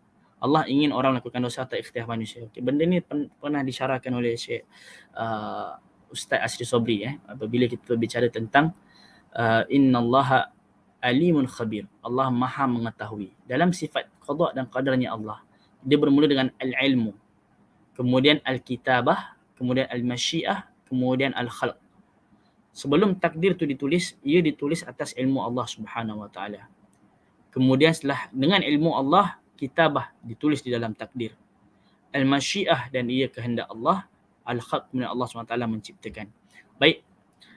Allah tidak menghukum seseorang bukan kerana Allah hendak dia melakukan dosa. Fir'aun dihukum bukan kerana Allah nak Fir'aun ni melakukan dosa. Tetapi Allah menghukum Fir'aun kerana Allah, antara kehendak Allah, Allah berikan Fir'aun itu pilihan. Inna hadainahu sabila. Kami bagi dia petunjuk. Imma syakira, sama ada dia pilih yang baik atau pilih yang buruk. Fa'alhamaha fujuraha wa taqwaha. Allah berikan dalam hati kita ni ada pilihan fujur, ada pilihan taqwa, ada pilihan jahat, ada pilihan baik. Allah menghukum Fir'aun bukan sebab Allah takdirkan Fir'aun tak Fir'aun kata aku ni masuk neraka sebab Allah dah takdirkan aku masuk neraka. Bukan begitu. Tetapi Allah dengan ilmu Allah Subhanahu Wa Taala, yang Allah Maha tahu. Allah Maha tahu tentang bahawasanya Fir'aun ini akan memilih kejahatan. Sebagai contoh, kalaulah kita ni seorang guru, saya mengajar di sekolah. Di sekolah saya mengajar. Daripada 10 murid, saya tahu ada satu murid ni yang memang malas belajar. Memang kalau saya mengajar dia tak dengar kata dan sebagainya. Lalu apabila exam, apabila peperiksaan, sangkaan saya dia ni tak akan lulus. Sebab belajar pun tidak, datang kelas pun tak datang. Itu sangkaan saya. Ilmu saya berdasarkan apa yang saya lihat daripada bagaimana pilihan dia. Tetapi Allah SWT, walillahi mathal a'la, pilihan Allah lebih besar. Allah SWT dengan keilmuan Allah, Allah Maha tahu bahawasanya Fir'aun akan memilih benda yang tak baik, maka ketika itu ditakdirkan masuk dalam neraka. Jadi ianya bukan kerana Allah takdirkan masuk neraka sebab Allah nak dia masuk neraka, tetapi itu kerana pilihan dia. Sebab itulah disebutkan dalam Al-Quran, wa ma kunna bimu'adzibina hatta nab'atha fihim rasulah. Tidaklah kami mengazab sesebuah kaum melainkan kami datangkan dengan rasul. Maksudnya rasul tu Allah dah bagi dah, dan Allah berkehendak bagi kita pilihan. Tuan-tuan dan puan-puan ada pilihan tak lepas sambil dengar kelas saya ni untuk makan? Sambil ikut kelas kita makan. Ada pilihan. Tuan-tuan ada pilihan. Sekarang saya memilih untuk minum air. Ia pilihan yang Allah SWT berikan. Tapi pilihan itu dengan keilmuan Allah, Allah SWT Maha tahu memang saya akan minum air pada waktu saya dalam kelas ini. Baik, itulah ilmu Allah Subhanahu Wa Taala. Sebab itulah dalam bab maratibul qadar, dalam takdir ini qada dan qadar bermula dengan al-ilmu, al-kitabah, al-masyiah wal khalq. Mungkin benda tu lebih jelas lagi boleh dilihat di YouTube. Lihat penerangan daripada ustaz-ustaz yang lain. Baik, ada soalan yang terakhir tadi tu, saya yang ketiga kali. Ustaz, hadis bercerita tentang tembakau dan perokok. Ni soalannya lari daripada apa yang saya cerita ni. Ustaz, hadis bercerita tentang tembakau dan perokok memang tak ada Ustaz. Akhir-akhir ni WhatsApp mengatakan dah Ustaz. Allah alam. Benda tu di luar apa yang ininya. Kita stop dulu soalan dekat sini. Nanti kita akan sambung balik sebab sekarang kita nak sambung di Hisnul Muslim yang ke-10. Baik, ambil nafas sikit. InsyaAllah hari ni kita sampai pukul 12. Kita usahakan sampai pukul 12. Sebab sebelum ni pihak ni minta saya sampai pukul 12 tapi pekan daya alhamdulillah saya baru didekatkan anak jadi sampai 11.30 je kuat, tapi insyaAllah hari ni kita usahakan sampai pukul 12. Bacaan sebelum dan selepas tidur. Jadi alhamdulillah Hisnul Muslim awal-awal dulu kita dah belajar dah macam mana bangun tidur apa yang kita baca. Sekarang sebelum tidur apa yang kita nak baca? Apa yang kita baca? Sekejap, saya besarkan dulu. Kenapa dia jadi macam ni?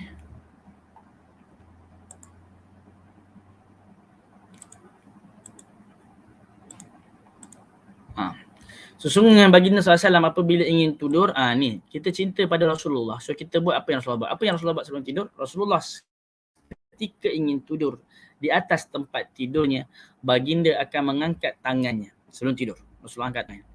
Lalu Rasulullah SAW ada dua riwayat. Ada Rasulullah baca lepas Rasulullah hembus. Ada yang Rasulullah hembus baru Rasulullah baca. Kemudian menghembuskan dengan nafasnya sambil membaca Qul huwallahu ahad, Qul a'udzu bil falaq, Qul a'udzu bin nas. Baca Qul huwallahu ahad, Qul bil falaq, Qul bin nas, atau baca hembus kemudian baca. Atau baca kemudian hembus. Kemudian baginda menyapu seluruh tubuh badannya.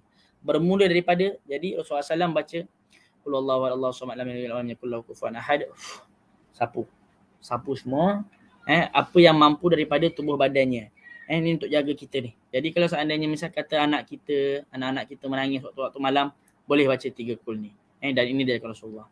Dan doa ini seperti yang saya pernah katakan, ia bukan saja menjadi zikir pagi dan petang, bukan saja menjadi zikir ketika selepas solat, juga menjadi zikir sebelum tidur, bahkan ia menjadi doa untuk ruqyah. Ketika Rasulullah SAW sakit dan tidak mampu bergerak, baginda membaca dan menghembuskan kedua tangannya. Lalu baginda meminta Aisyah menggerakkan tangan baginda untuk menyapukan ke seluruh tubuh badannya. Jadi bila Rasulullah sakit tak mampu bergerak, so yang baca Aisyah. Aisyah lah yang tiup kat tangan Rasulullah. Dengan tangan Rasulullah yang berkat tu, Aisyah gerakkan ke seluruh tubuh badannya. Boleh guna tangan kita sendiri juga. Contohnya ayah kita sakit, kita ruqyah. Kita baca 3 Qul, kita sapu kat tubuh badan ayah kita. Pun boleh, tak jadi masalah. Dan ini bacaan sebelum dan selepas tidur. Lalu apa juga yang dibaca oleh Rasulullah? Rasulullah SAW membaca ayat kursi.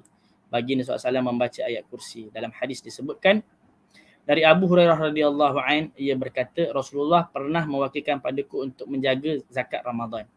Abu Hurairah ni hadisnya agak panjang, 1, 2, 3. Sampai hadis Bukhari riwayat nombor 2311. Saya terjemahkan dengan maksud dia adalah apabila Abu Hurairah ni diwakilkan menjadi penjaga zakat fitrah, tiba-tiba ada orang pada waktu malam datang ambil zakat fitrah tu, macam nak curi. Lalu Abu Hurairah tangkap dia. Lepas tu dia kata, aku benar-benar akan melaporkan. Sebab hadis tu panjang, saya cari yang terjemahan, yang ada terjemahan bahasa Indonesia, so saya copy paste kat sini. Inti dia, Abu Hurairah tangkap orang tu untuk lapor pada Rasulullah. Lalu orang kata, tolonglah, aku ni memang miskin, jangan bawa aku ke Rasulullah, tolong lepaskan aku. So Abu Hurairah tak sampai hati, Abu Hurairah kata, tak apalah, aku lepaskan kau. Besok pagi Rasulullah tanya, wahai Abu Hurairah, semalam apa yang dilakukan oleh tawananmu semalam, apa yang kau buat dengan kau punya. Jadi Rasulullah akan tahu semalam tu ada orang datang. Lalu kata Abu Hurairah, wahai Rasulullah, dia mengadukan, dia berkata dia ni dalam keadaan terdesak, dia ada keluarga, aku kesian, patut aku lepaskan dia. Rasulullah kata dia telah menipu, malam ni dia akan main lagi. Datang pula yang kali kedua. Bila yang kedua, orang yang sama ditangkap, lepas tu dia dengan biarkanlah aku ini benar dalam keadaan butuh ni, maksudnya sebab saya kata ini bahasa Indonesia, membutuhkan, memerlukan, aku betul-betul perlu. Yang kali kedua ni, yang manusia ni, orang ni pun kata, tolonglah lepaskan aku lagi. Dengan lebih menangis lagi dengan lebih sedih lagi. Sampai Abu Hurairah tu menaruh kasihan sampai tak sampai hati. Lalu Abu Hurairah pun kata, tak apalah, kau pergilah lagi. Lepas tu Rasulullah tanya lagi, Abu Hurairah, semalam tu macam mana? Apa yang kau buat dengan tawananmu? Dia kata, wahai Rasulullah, dia kata dia memang dalam keadaan yang sangat-sangat memerlukan. Dia ada keluarga, aku tak sampai hati, aku lepaskan. Ini dah kali kedua dah ni. Rasulullah kata dia telah menipu dan dia akan kembali lagi. Lalu hari ketiga, datang orang yang sama, buat benda yang sama dengan mencuri. Lepas tu Yang ketiga ni, Abu Hurairah kata, aku kali ini dah tak ada lepas lagi dah. Orang kata, no chance for you. Ini dah kali ketiga, engkau ni tak akan ni. Lalu kata orang ni, wahai Abu Hurairah, nak tak aku ajarkan, kau lepaskanlah aku. Kau lepaskan aku akan bagi kau satu petua. Aku akan bagi kau satu petua, satu SOP, satu ajaran, satu petua yang mana kalau kau buat, syaitan tak akan mendekatkan kau. Kata Rasulullah, kata orang tu, jika engkau hendak tidur di ranjangmu, kalau nak tidur dekat katil, bacalah ayat kursi Allahu la ilaha illa qayyum, hingga apabila engkau selesai, faedahnya Allah akan sentiasa menjaga kau. Syaitan tak akan dapat dekati kau pada hari-hari. Lalu sebab dia bagi petua tu, Abu Hurairah pun berkata, aku pun lepaskanlah diri dia. Dan bila pagi hari, Rasulullah tanya, apa yang dilakukan tawanan semalam? Abu Hurairah cerita, wahai Rasulullah, dia telah mengajarkan aku satu kalimat yang kalau aku buat, dia akan memberikan aku manfaat. Lalu Rasulullah kata, apa kalimat tersebut? Abu Hurairah kata, kalimat tersebut adalah ayat kursi. Lalu kata baginda SAW, sadaqaka wa huwa kadhibun.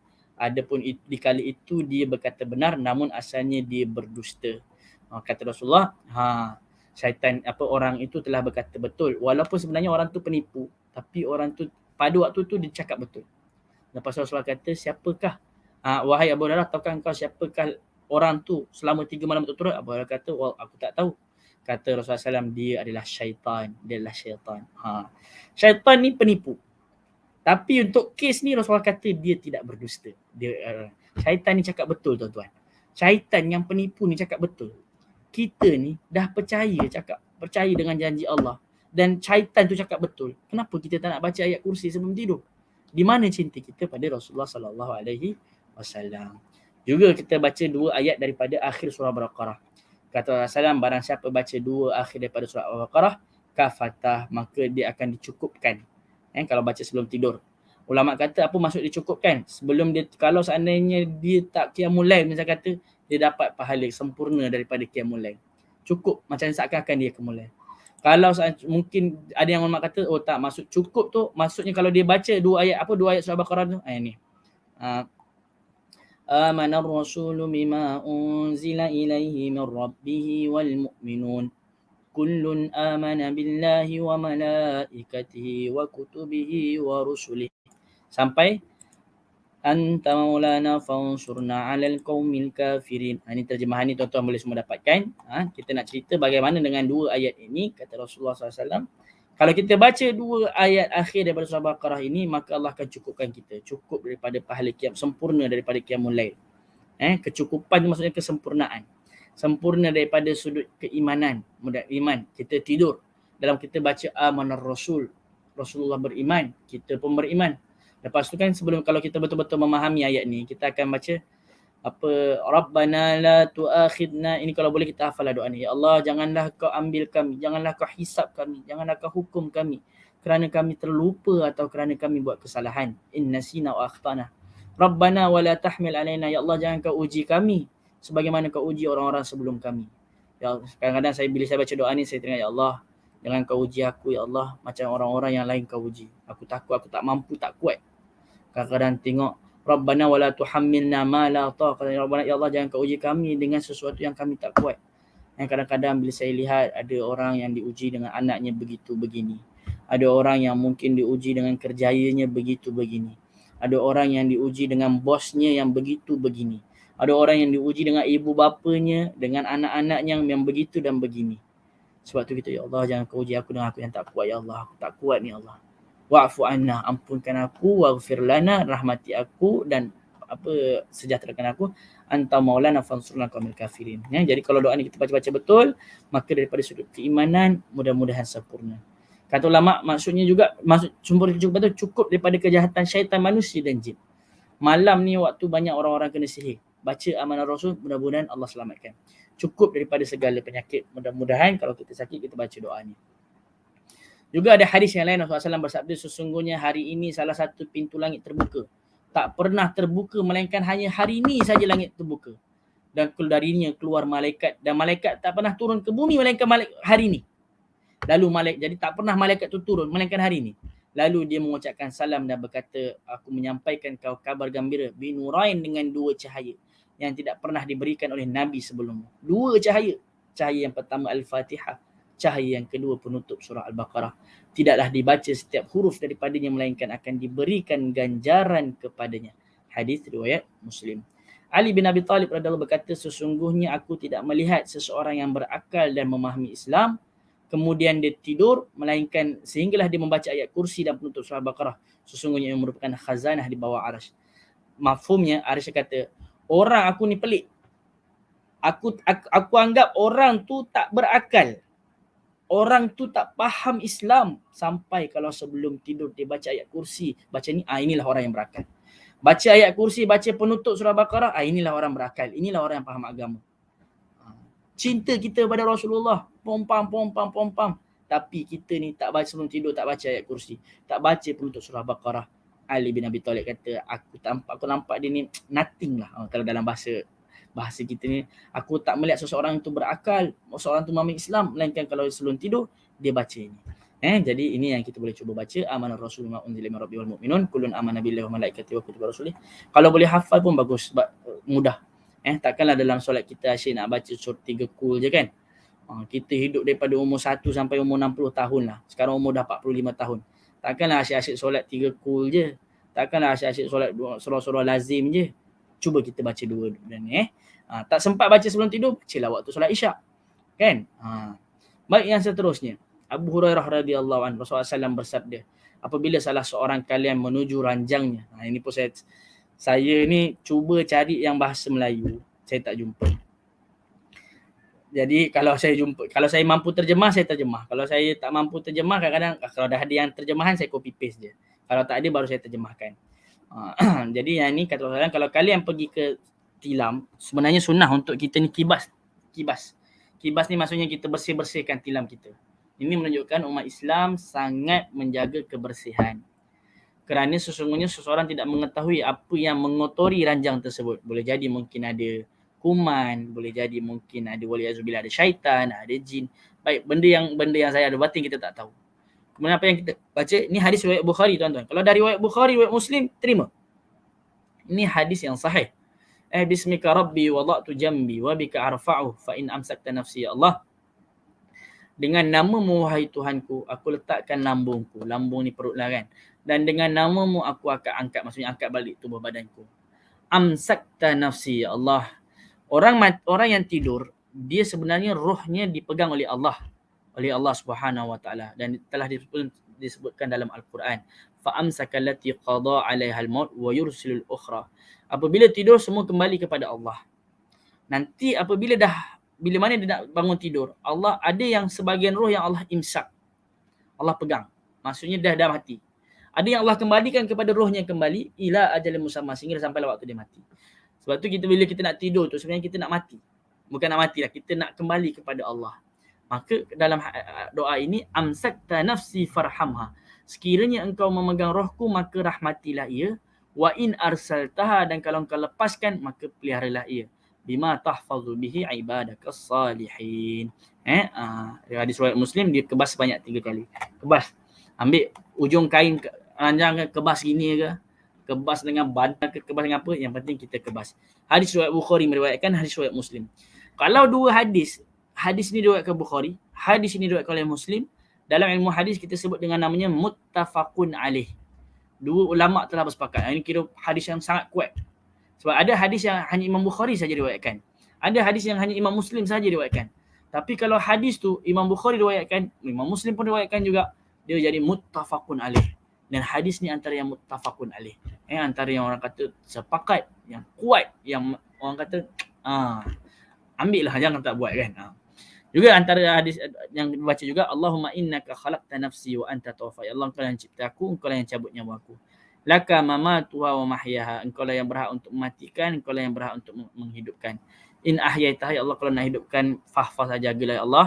Kalau seandainya kau nak cabut nyawa aku, faghfirlaha, ampunkanlah ya Allahumma inna nas'aluka al-afiyah. Lihat ni seakan-akan Rasulullah ni bila tidur, seakan Rasulullah SAW macam berserah diri. Seakan-akan Rasulullah SAW macam kita boleh kata macam, ya Allah, aku ni nak kembali kepadamu. Kalau aku nak mati, ampunkan aku. Kalau aku nak hidup, tolong jaga aku. Jadi Berapa ramai orang sekarang ni sebelum tidur dia buat maksiat. Berapa ramai orang sebelum tidur ni dia buat, ni nasihat untuk diri saya sendiri.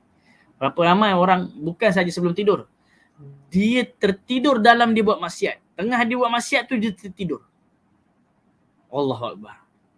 Tapi kalau kita ni betul-betul faham apa yang Rasulullah buat, kita ni sebelum tidur tu kita bertaubat. Takut kalau seandainya kita tidur dalam keadaan kita tak kembali lagi dah ke dunia ini. Allah dah pegang dah roh kita. Sesuai dengan hadis-hadis dan Quran. Doa ini diriwayatkan oleh Abdullah bin Umar radhiyallahu anhu menyuruh seseorang lelaki yang sedang menuju ke tempat tidurnya untuk mengucapkan Allahumma innaka khalaqta nafsi wa anta tawaffaha laka mamatuha mahyaha. Fa in amsaktaha fa in ahyaitaha fa wa in amsaktaha faghfir laha. Innaka, saya pun Allahumma inni as'aluka al-afiyah. Doa-doa ini pun saya pun sama-sama masih cuba untuk menghafalkan dan membaca sentiasa. Jadi Abdullah bin Umar menyuruh seorang lelaki. Abdullah bin Umar kata, Abdullah bin Umar ni anak kepada Umar bin Khattab. Dia kata kat lelaki tu, mu sebelum tidur mu baca gini. Lepas orang tu kata, kau dengar doa ni daripada ayah Umar, daripada ayah kau ke? Petua ni daripada tok guru kau ke, daripada ayah kau ke Umar? Kata Abdullah, tak, aku dengar daripada orang yang lebih baik daripada ayahku Umar, iaitu Rasulullah sallallahu alaihi wasallam. Hadis riwayat Muslim. Pengakuan terhadap tauhid rububiyah. Apa itu tauhid rububiyah? Tauhid ini dia ada 3 tiang. Yang mana tiang ni dia kena, kalau satu tiang tak ada, dia tak dinamakan tauhid. Macam kalau kereta ada 4 tayar, satu tayar tak ada, dia kita boleh katakan bukanlah kereta yang sempurna. Tak boleh jalan kereta tu. Tauhid dia kena ada 3. Tauhid yang pertama adalah tauhid rububiyah. Tauhid yang kita mengakui Allah itu Tuhan. Allah yang mencabut nyawa kita, Allah yang Subhanahu Wa Taala yang memegang mentadbir. Jadi kita mengesakan Allah dalam kekuasaannya. Kuasa Allah nak bagi rezeki, kuasa Allah nak cabut nyawa, kuasa Allah. Yang kedua tauhid uluhiyah. Kita mengesakan Allah dengan ibadah kita. Yang pertama tu kita kesakan Allah dengan kekuasaannya, yang kedua dengan ibadah kita. Sebab orang-orang musyrikin zaman dahulu, mereka mengaku Allah itu Tuhan. Wala in sa'altahum man khalaqas samawati wal ardh, kalau kau tanya siapa cipta langit dan bumi, la yaqulan Allah. Mereka ni mengaku, mereka percaya Allah Tuhan. Tetapi dalam roda yang kedua, tiang yang kedua, iaitu mereka tidak mengesakan Allah dalam ibadah. Mereka minta pada berhala. Mereka sembah-sembah, mereka sekutukan Allah daripada sudut ni. Inilah yang menjadi problem. Jadi kemudian yang seterusnya tauhid asma wa sifat dalam Allah. Apabila seseorang tidur maka sesungguhnya dia separuh mati. Kata ulama, bila mana dia tidur maka dia separuh mati. Dan dalam Al-Quran fa amsaka allati qada 'alaiha wa yursil ukhra ila ajalin musamma. Boleh rujuk surah Az-Zumar ayat 42. Az-Zumar ayat 42. Hafsah radhiyallahu anhu isteri Rasulullah SAW berkata, sesungguhnya ini doa yang ke-6 pula. Yang ke-6 bacanya Allahumma qini 'adzabaka yauma tab'atsu 'ibadaka.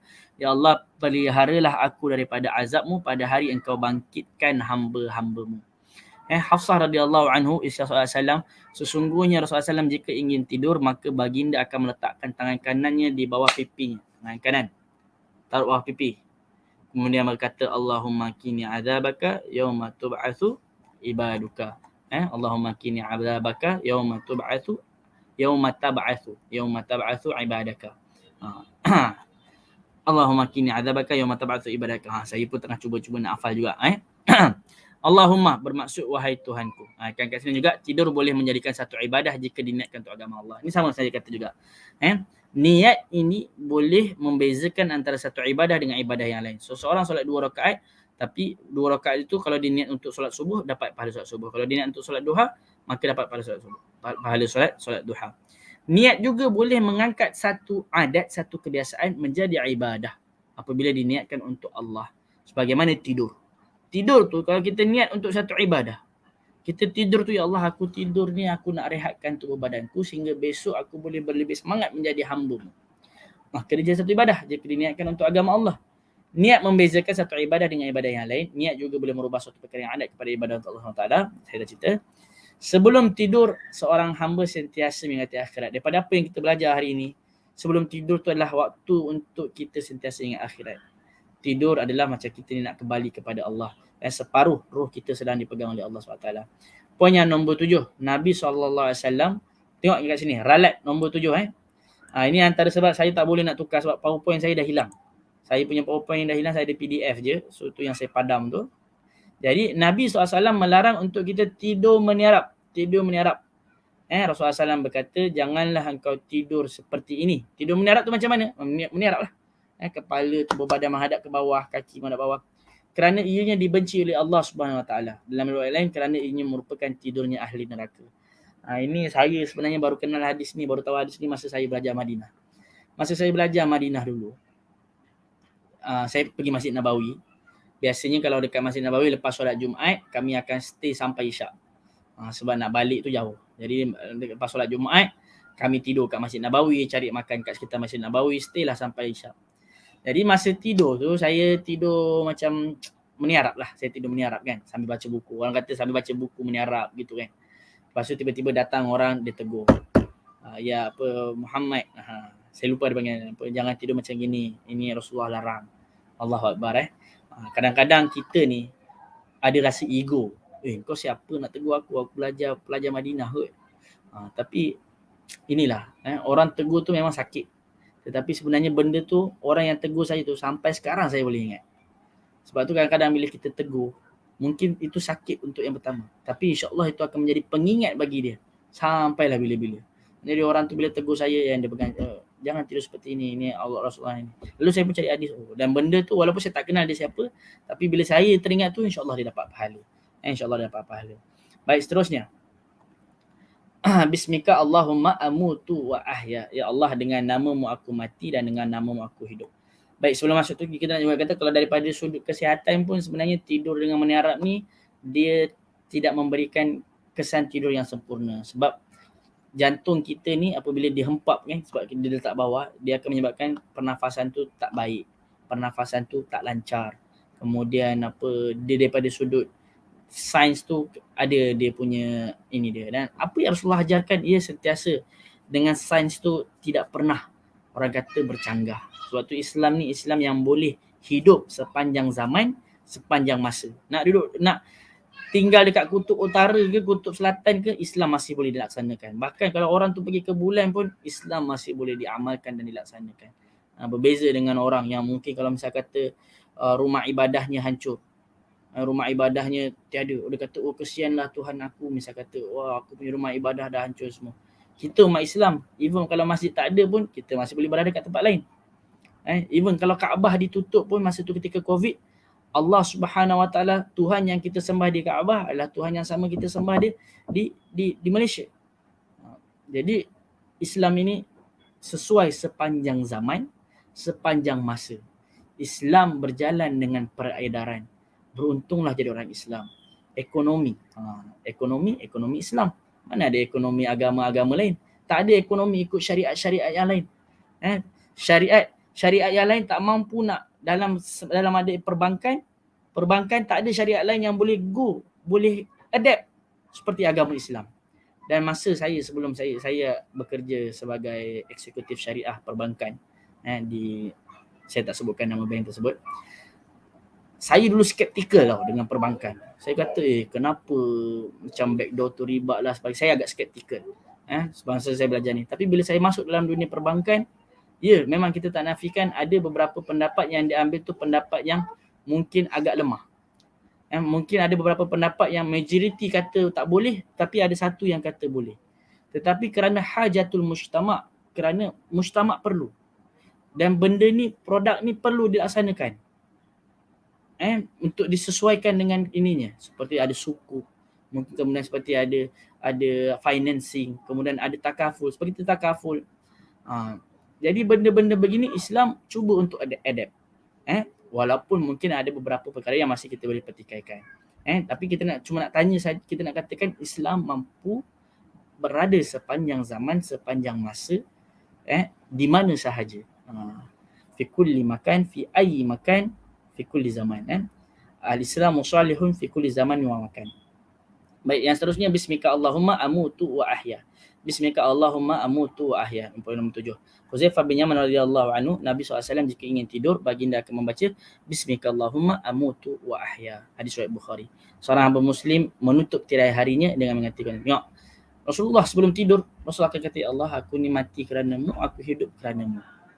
Bangun tidur pun baca juga bismika Allahumma, itu sebelum tidur lah. Bangun tidur baca alhamdulillah. Cuma nak katanya sebelum tidur ni sunnah untuk orang Islam untuk mengingati Tuhan dia. Sekarang ni orang Muslim tertidur dalam maksiat dia, ini bukanlah tanda-tanda cerita pada Rasulullah SAW. Tidur itu mengingatkan seorang Muslim akan kematian dan mengingatkan bahawa Allah itu maha hidup yang tidak pernah mati.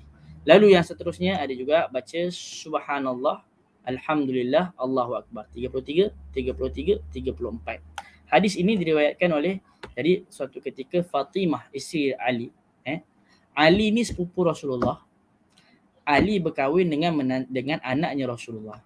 Jadi kiranya Ali bin Abi Talib ni dia sepupu dan menantu. Jarang kita dengar, ada tak kawan-kawan kita ni yang dia sepupu dan dia menantu kita. Ali radhiyallahu anhu berkahwin dengan Fatimah. Fatimah isteri Ali ni mengadu akan kesakitan tangannya kerana kerja rumah. Sebab yalah Rasulullah SAW bukanlah memang tidak memilih untuk hidup kaya raya. Walaupun kalau saya nak beri, Allah boleh beri.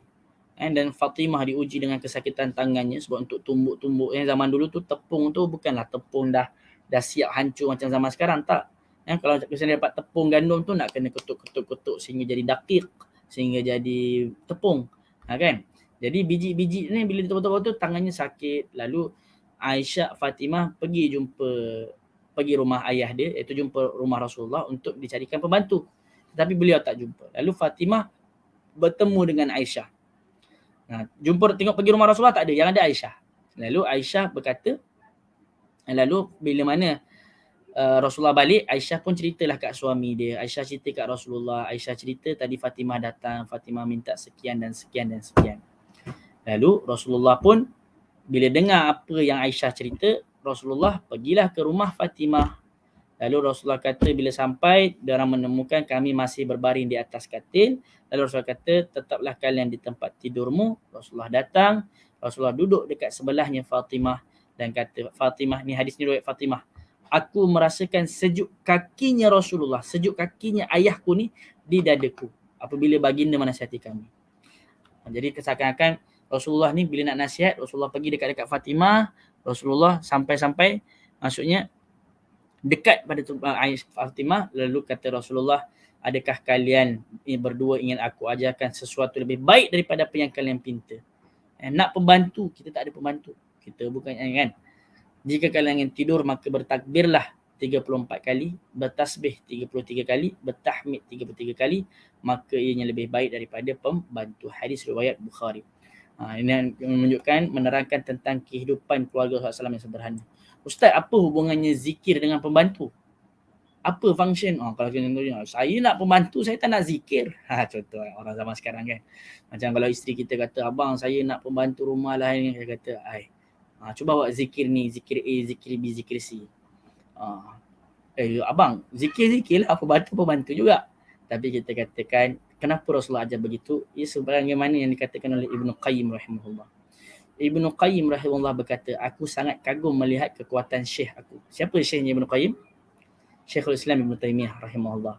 Dari jalannya. Jadi Syekhul Islam Ibn Taymiyah, dari jalannya, dari ucapannya, penulisannya, beliau ni selalu berzikir. Kerana beliau selalu berzikir. Orang yang berzikir, tapi dengan syarat zikir tu dia betul-betul faham. Bila dia baca subhanallah, maha suci Allah. Bila dia kata alhamdulillah, alhamdulillah, walaupun mungkin tak ada berbantu, tapi mungkin Allah berikan kita kesihatan. Allahu Akbar, Allah maha besar. Allah SWT dah takdirkan benda ni. Jadi ia menghasilkan jalan kita, ucapan kita, penulisan kita memberikan keyakinan. Sebab kita sentiasa bersama Allah Subhanahu wa taala. Jadi itu yang poin nombor 8. Doa yang nombor 9, Allahumma Rabbis samawati sab' wa rabbil ard wa rabbil arsyil azim. Rabbana. Ini terus terang doa yang ni saya pun tak pernah baca juga. Sama-sama kita ni. Sebab yang biasanya kalau saya sebelum tidur tu saya baca, nanti saya akan tunjukkan beberapa yang saya baca. Nak menunjukkan Ustaz Mustafa Muhammad saya mengajar ni pun adalah orang yang biasa juga. Kita di sini sama-sama belajar. Saya belajar, saya berkongsi ilmu, tapi bukan bermakna saya ni lebih hebat. Jadi saya mohon maaf. Dan nombor yang 9 ni terus terang saya pun tak pernah baca juga. Saya belajar tapi kita tak baca, tapi kurang-kurang kalau ada rezeki sama-samalah kita baca.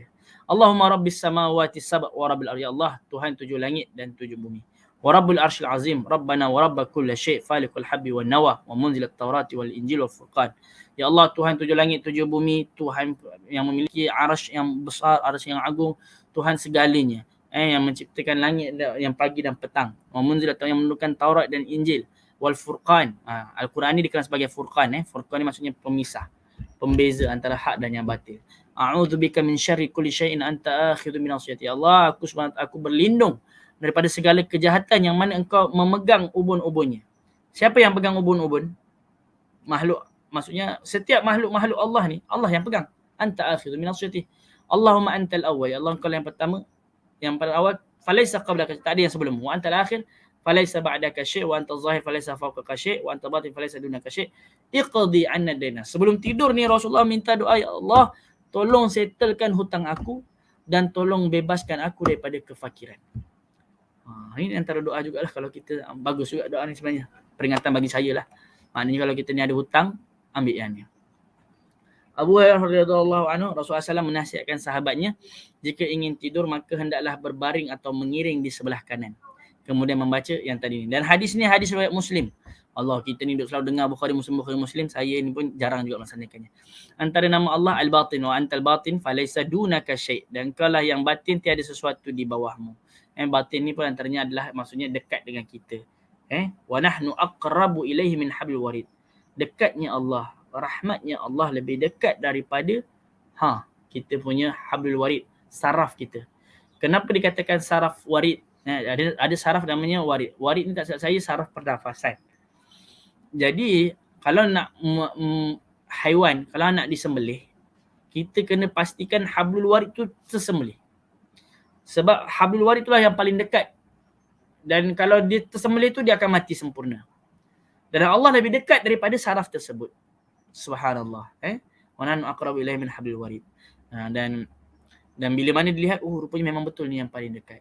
Dan yang keempat, tawassul dengan nama-nama Allah. Lihat, Allahumma rabbus samawat, Allahumma antal batin. Alhamdulillah. Amin tak jawab.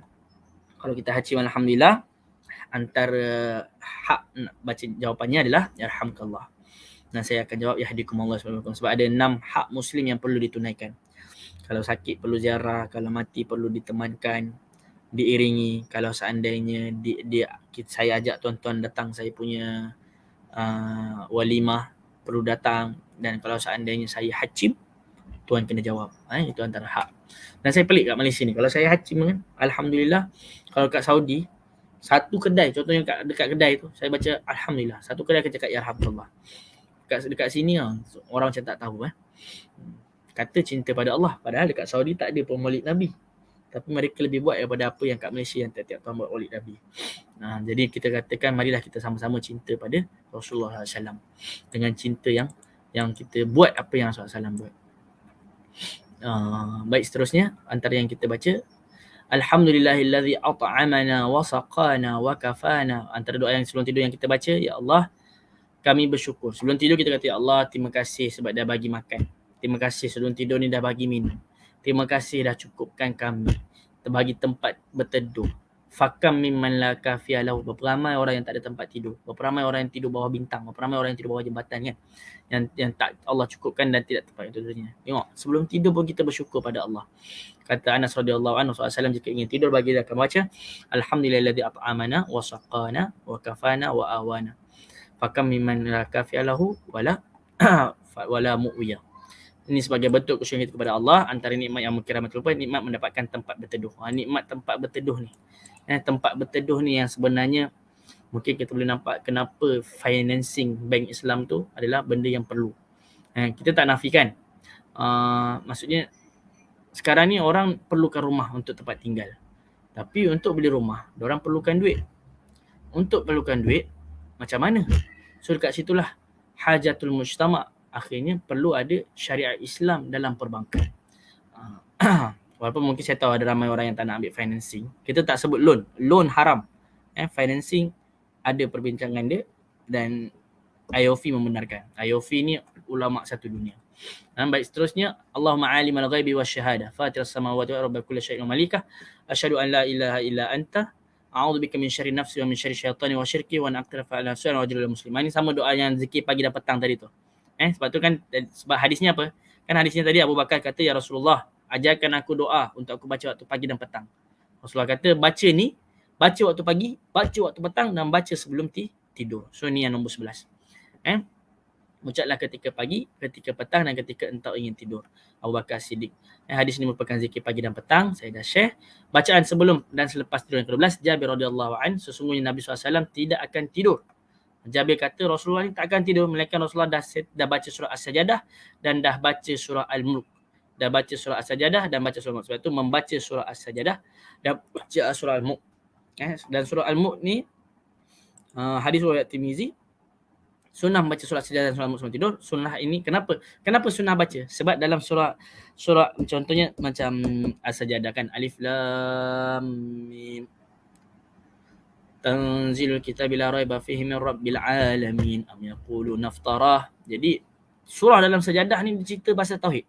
Al-Mulk pun sama juga, tabarakalladzi biyadihil mulk, tentang tauhid juga.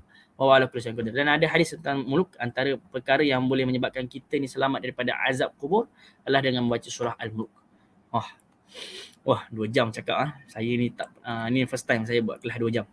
Baik, seterusnya, Allahumma aslamtu nafsi ilaik wa fawwadtu amri ilaik wa wajjahtu wajhi ilaik wa alja'tu zuhri. Ni doa yang alhamdulillah saya baca. Kita ambil doa yang kita suka. Bukan maknanya lain saya tak suka. Tapi yang ni pada saya suka dan kita cuba amalkan. Sama macam Imam Bukhari rahimahullah. Imam Bukhari bila dia cari guru yang dia suka. Bukan berarti guru lain dia tak suka. Tak. Sehingga hati kita lebih mudah untuk mengamalkannya. Kalau boleh baca semua, alhamdulillah. Kalau boleh berjumpa dengan semua guru, alhamdulillah. Kalau boleh buat semua apa yang hadis Rasulullah, ada 13. Kalau boleh buat semua, alhamdulillah. Tapi yang alhamdulillah, yang ni saya rasa ia memberi kesan pada saya. Kalau tuan-tuan puan buat pun, mudah-mudahan dapatlah. Sebab apa dia punya bacaan dia begini, doa dia, Allahumma aslamtu nafsi ilaik. Masa nak tidur tu kita ya Allah, aku serahkan diriku padamu ya Allah. Wa fawwadtu amri ilaik, aku serahkan urusanku padamu ya Allah. Diri urusan. Wa wajjahtu wajhi ilaik, aku wajahkan wajahmu padamu. Wa alja'tu zahri ilaik, aku sandarkan belakangku. Maksudnya ya Allah, aku sandarkan diriku padamu. Raghbatan wa rahbatan ilaik. Baik aku raghbah, aku suka atau aku tak suka, aku memang ingin. Dengan keinginanku dan ketakutanku, tetap aku nak kembali kepadamu. Sebab apa? La malja'a wa la manja. Sebab tak ada tempat pergantungan. Tak ada tempat yang selamat selain daripadamu. Amantu bi kitabikal ladzi anzal. Aku beriman dengan kitab yang kau turunkan. Wa bi nabiyyikal ladzi arsalta, dan dengan nama nabi, dengan nabimu yang kau utuskan. Kenapa saya suka baca doa ni? Sebab sebelum saya kenal hadis ni, saya pernah baca satu buku motivasi. Ada sebuah kisah seorang ayah ni, dia sebelum masuk rumah, ayah ni dia penat kerja. Dia seorang tukang kayu, carpenter yang very very tired in his work. So bila dia go back to his home, sebelum dia masuk rumah, dia akan pegang satu pokok. Jadi jiran dia nampak laki ni sebelum masuk rumah, jiran tu dia akan pegang satu pokok. Lepas tu bila dalam keadaan dia penat, tapi bila dia masuk rumah, anak-anak tu bila dia nampak anak-anak, dia terus happy. Dia happy seakan-akan masalah kerja tu dia tak bawa. Masalah kerja tu dia tak bawa. Jadi seakan-akan macam happy. Anak pun happy. Jadi emosi tu stabil. Dan esok harinya jiran tu nampak tukang kayu tu pegang balik pokok tu, dan kemudian dia pergi kerja. Lepas tu bila dia ditanyakan kepada bila jiran tu tanya, apa yang kau buat sebelum lepas balik kerja kau pegang pokok, dan besok sebelum pergi kerja kau pegang? Dia kata, aku ni sebelum aku pergi kerja, selepas aku balik kerja, aku pegang pokok, aku tinggalkan semua urusan aku tu dekat pokok tu. Aku tak bawa masuk rumah. Sehingga bila aku masuk rumah, aku masuk dalam keadaan hati aku tenang. Kemudian bila aku keluar esok pagi, aku pegang balik pokok tu, aku ambil balik urusan aku tu. Lepas tu jiran aku kata, kau gantung urusan tu. Lepas tu kau yang ni, kau ada rasa apa faedah? Dia kata, aku rasa bila besok tu aku ambil balik, aku ambil dalam keadaan fikiran aku lebih tenang. Baik, itu syirik. Saya kata itu syirik sebab dia menggantungkan dalam pokok tu. Emosi itu syirik. Jadi apa yang bila saya baca doa ni, saya menjumpakan Allah. Benda ni Rasulullah dah ajar rupanya. Sebelum kita tidur, kita serahkan urusan kita pada Allah. Jangan bawa dalam tidur, kalau boleh jangan bawa dalam rumah. Jumpa isteri, jumpa anak dalam keadaan urusan kerja ni jangan sampai terbawa, emosi sentiasa stabil. Jangan sampai anak kita, isteri kita terkesan dengan kerjaya kita. Balik-balik marah-marah, balik-balik awak tak nampak ke abang tengah sibuk ni semua. Begitu juga bila mana nanti kita dah bangun pagi esok, urusan-urusan yang kita serahkan pada Allah, Allah ni akan settlekan semuanya. Sebab itulah saya kata doa ni saya suka sangat. Allahumma aslamtu nafsi ilaik wa fawwadtu amri ilaik wa alja'tu zuhri ilaik wa wajjahtu wajhi ilaik raghbat wa rabatan ilaik la malja'a minka illa amantu bi kitabika allazi anzal wa nabiyyika allazi arsal. Hadis riwayat Bara' bin Azim, Rasulullah SAW bersabda, jika engkau ingin tidur maka berwuduklah, kemudian berbalinglah dengan mengiring kanan. Jadi sunnah untuk mana belah kanan begini ya. Jadi sebelah kanan. Ucaplah Allahumma nafsi ilaik. Jadikan ia penutup perkataanmu pada malam tersebut. Jika engkau meninggal pada malam tersebut, engkau akan meninggal dalam keadaan fitrah. Dan kalau engkau bangun di pada hari, engkau akan mendapatkan kebaikan. 3 faedah tidur yang kita boleh dapat ni hadis riwayat Muslim. Pertama, sunnah untuk wuduk sebelum tidur. Sunnah untuk tidur miring sebelum kanan. Dan sunnah untuk berdoa. Miring sebelah kanan sebab apa? Sebab kalau dia memberikan kesihatan kepada lambung kita. Jadi kita ada ginjal, kita ada ni semuanya, dia memberikan kesihatan. Dan apa yang Rasulullah ajarkan, ia sentiasa sama dengan saintifik. Baik, ada yang masih bersama dengan saya sampai pukul 12 ni, 2 jam ni kita di sini. Ke semua dah boleh komen dekat bawah. Saya nak tengok ada yang masih bersama dengan saya ke. Kalau tak ada, maknanya mungkin 1 jam setengah ni semua dah pakat habis dah. Hello? Tak ada komen Ustaz ya?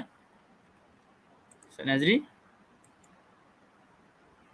Oh, maknanya dah habis dah ni. Boleh share soalan Ustaz? Mungkin. Kerajaan dah bagi untuk sembahyang Jumaat. Bolehkah seseorang sengaja tidak pergi sembahyang Jumaat kerana takut varian Delta lebih mudah merebak dan boleh menjangkiti walaupun dah ada vaksin? Alhamdulillah, Arif Alias ada. Ada siapa lagi yang ada? Boleh share? Kita nak tengok berapa ramai yang ada dalam komen ni. Saja je saya nak tengok kita saling-saling ni. Saling orang kata bertanya, saling-saling kenal. Alhamdulillah, Tuan Arif Ilyas ya. Baik, Mishka and friend. Wah, ada kawan kat situ. Jadi, bolehkah seseorang sengaja tidak pergi sembahyang Jumaat kerana takut varian Delta? Benda ni kalau dalam fatwa Saudi lah. Saya tak pasti yang Malaysia. Kalau seandainya kita tahu kita ni boleh berbahaya untuk orang lain, maka tidak digalakkan untuk pergi ke masjid. La darara wa la dirara.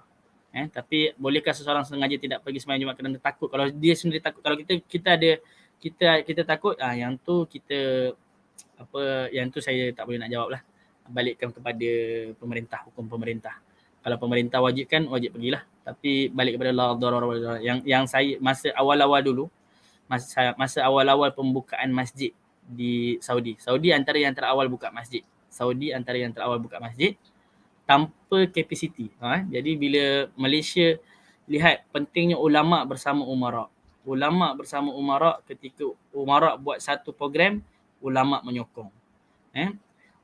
Benda yang baik lah. Tapi kalau yang tak baik, ulama' tetap tak menyokong. Cuma yang kita nak ceritanya, bila mana masjid tu dibuka, Alhamdulillah masa tu tak ada high capacity. Ikut pada kesesuaian masjid. Tapi antara kata ulama', kalau seandainya orang tu dia takut untuk pergi ke masjid kerana COVID, maka ketika tu dia boleh tinggalkan. Dan kalau seandainya itu ketika itulah. Sebab masa tu vaksin tak ada lagi. Tapi dengan sekarang ni bila ada vaksin, wallahualam, saya tak tahu dengan fatwa yang terbaru dan benda-benda begini, saya sendiri saya masih solat Jumaat. Benda ni kena tanya dengan orang yang lebih pakar. Baik, Nur Asma, alhamdulillah Kak Nur Asma ada, Kak Hafsa Arsa Afina ada, Kak Abang Arif Ilyas ada. Ada lagi yang lain? Ada 3 orang je.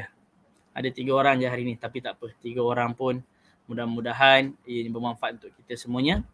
Baik, kita tutup dengan tasbih kafarah. Subhanakallahumma wa bihamdik asyhadu an la ilaha illa anta astaghfiruka wa atubu ilaik. Kita bertemu lagi di minggu hadapan di masa yang sama. Mudah-mudahan ada kebaikan. Ingat, jangan lupa baca doa sebelum tidur. Dah belajar hari ni, dah belajar zikir pagi, dah belajar zikir petang. Mudah-mudahan ada. Ada 30 orang Ustaz masih bersama Ustaz. Alhamdulillah, alhamdulillah. Ya, tahniahlah. Baik, saya rasa itu saja. Kita tutupkan tasbih kafarah. Subhanakallahumma bihamdika asyhadu an la ilaha illa anta astaghfiruka wa atubu ilaik. Wassalamualaikum warahmatullahi wabarakatuh. Terima kasih Kak Zara Farah. Ada lagi. Sebelum saya tutup, ada lagi siapa yang nak komen? Biar saya boleh kenal. Saya biasanya kalau saya mengajar ni, saya mengajar pakai Zoom. Jadi kita kenal. Jadi kita lihat. Tapi bila yang ni, dalam Facebook pun ada juga. Facebook ada, YouTube pun ada. Bagus. Assalamualaikum warahmatullahi wabarakatuh.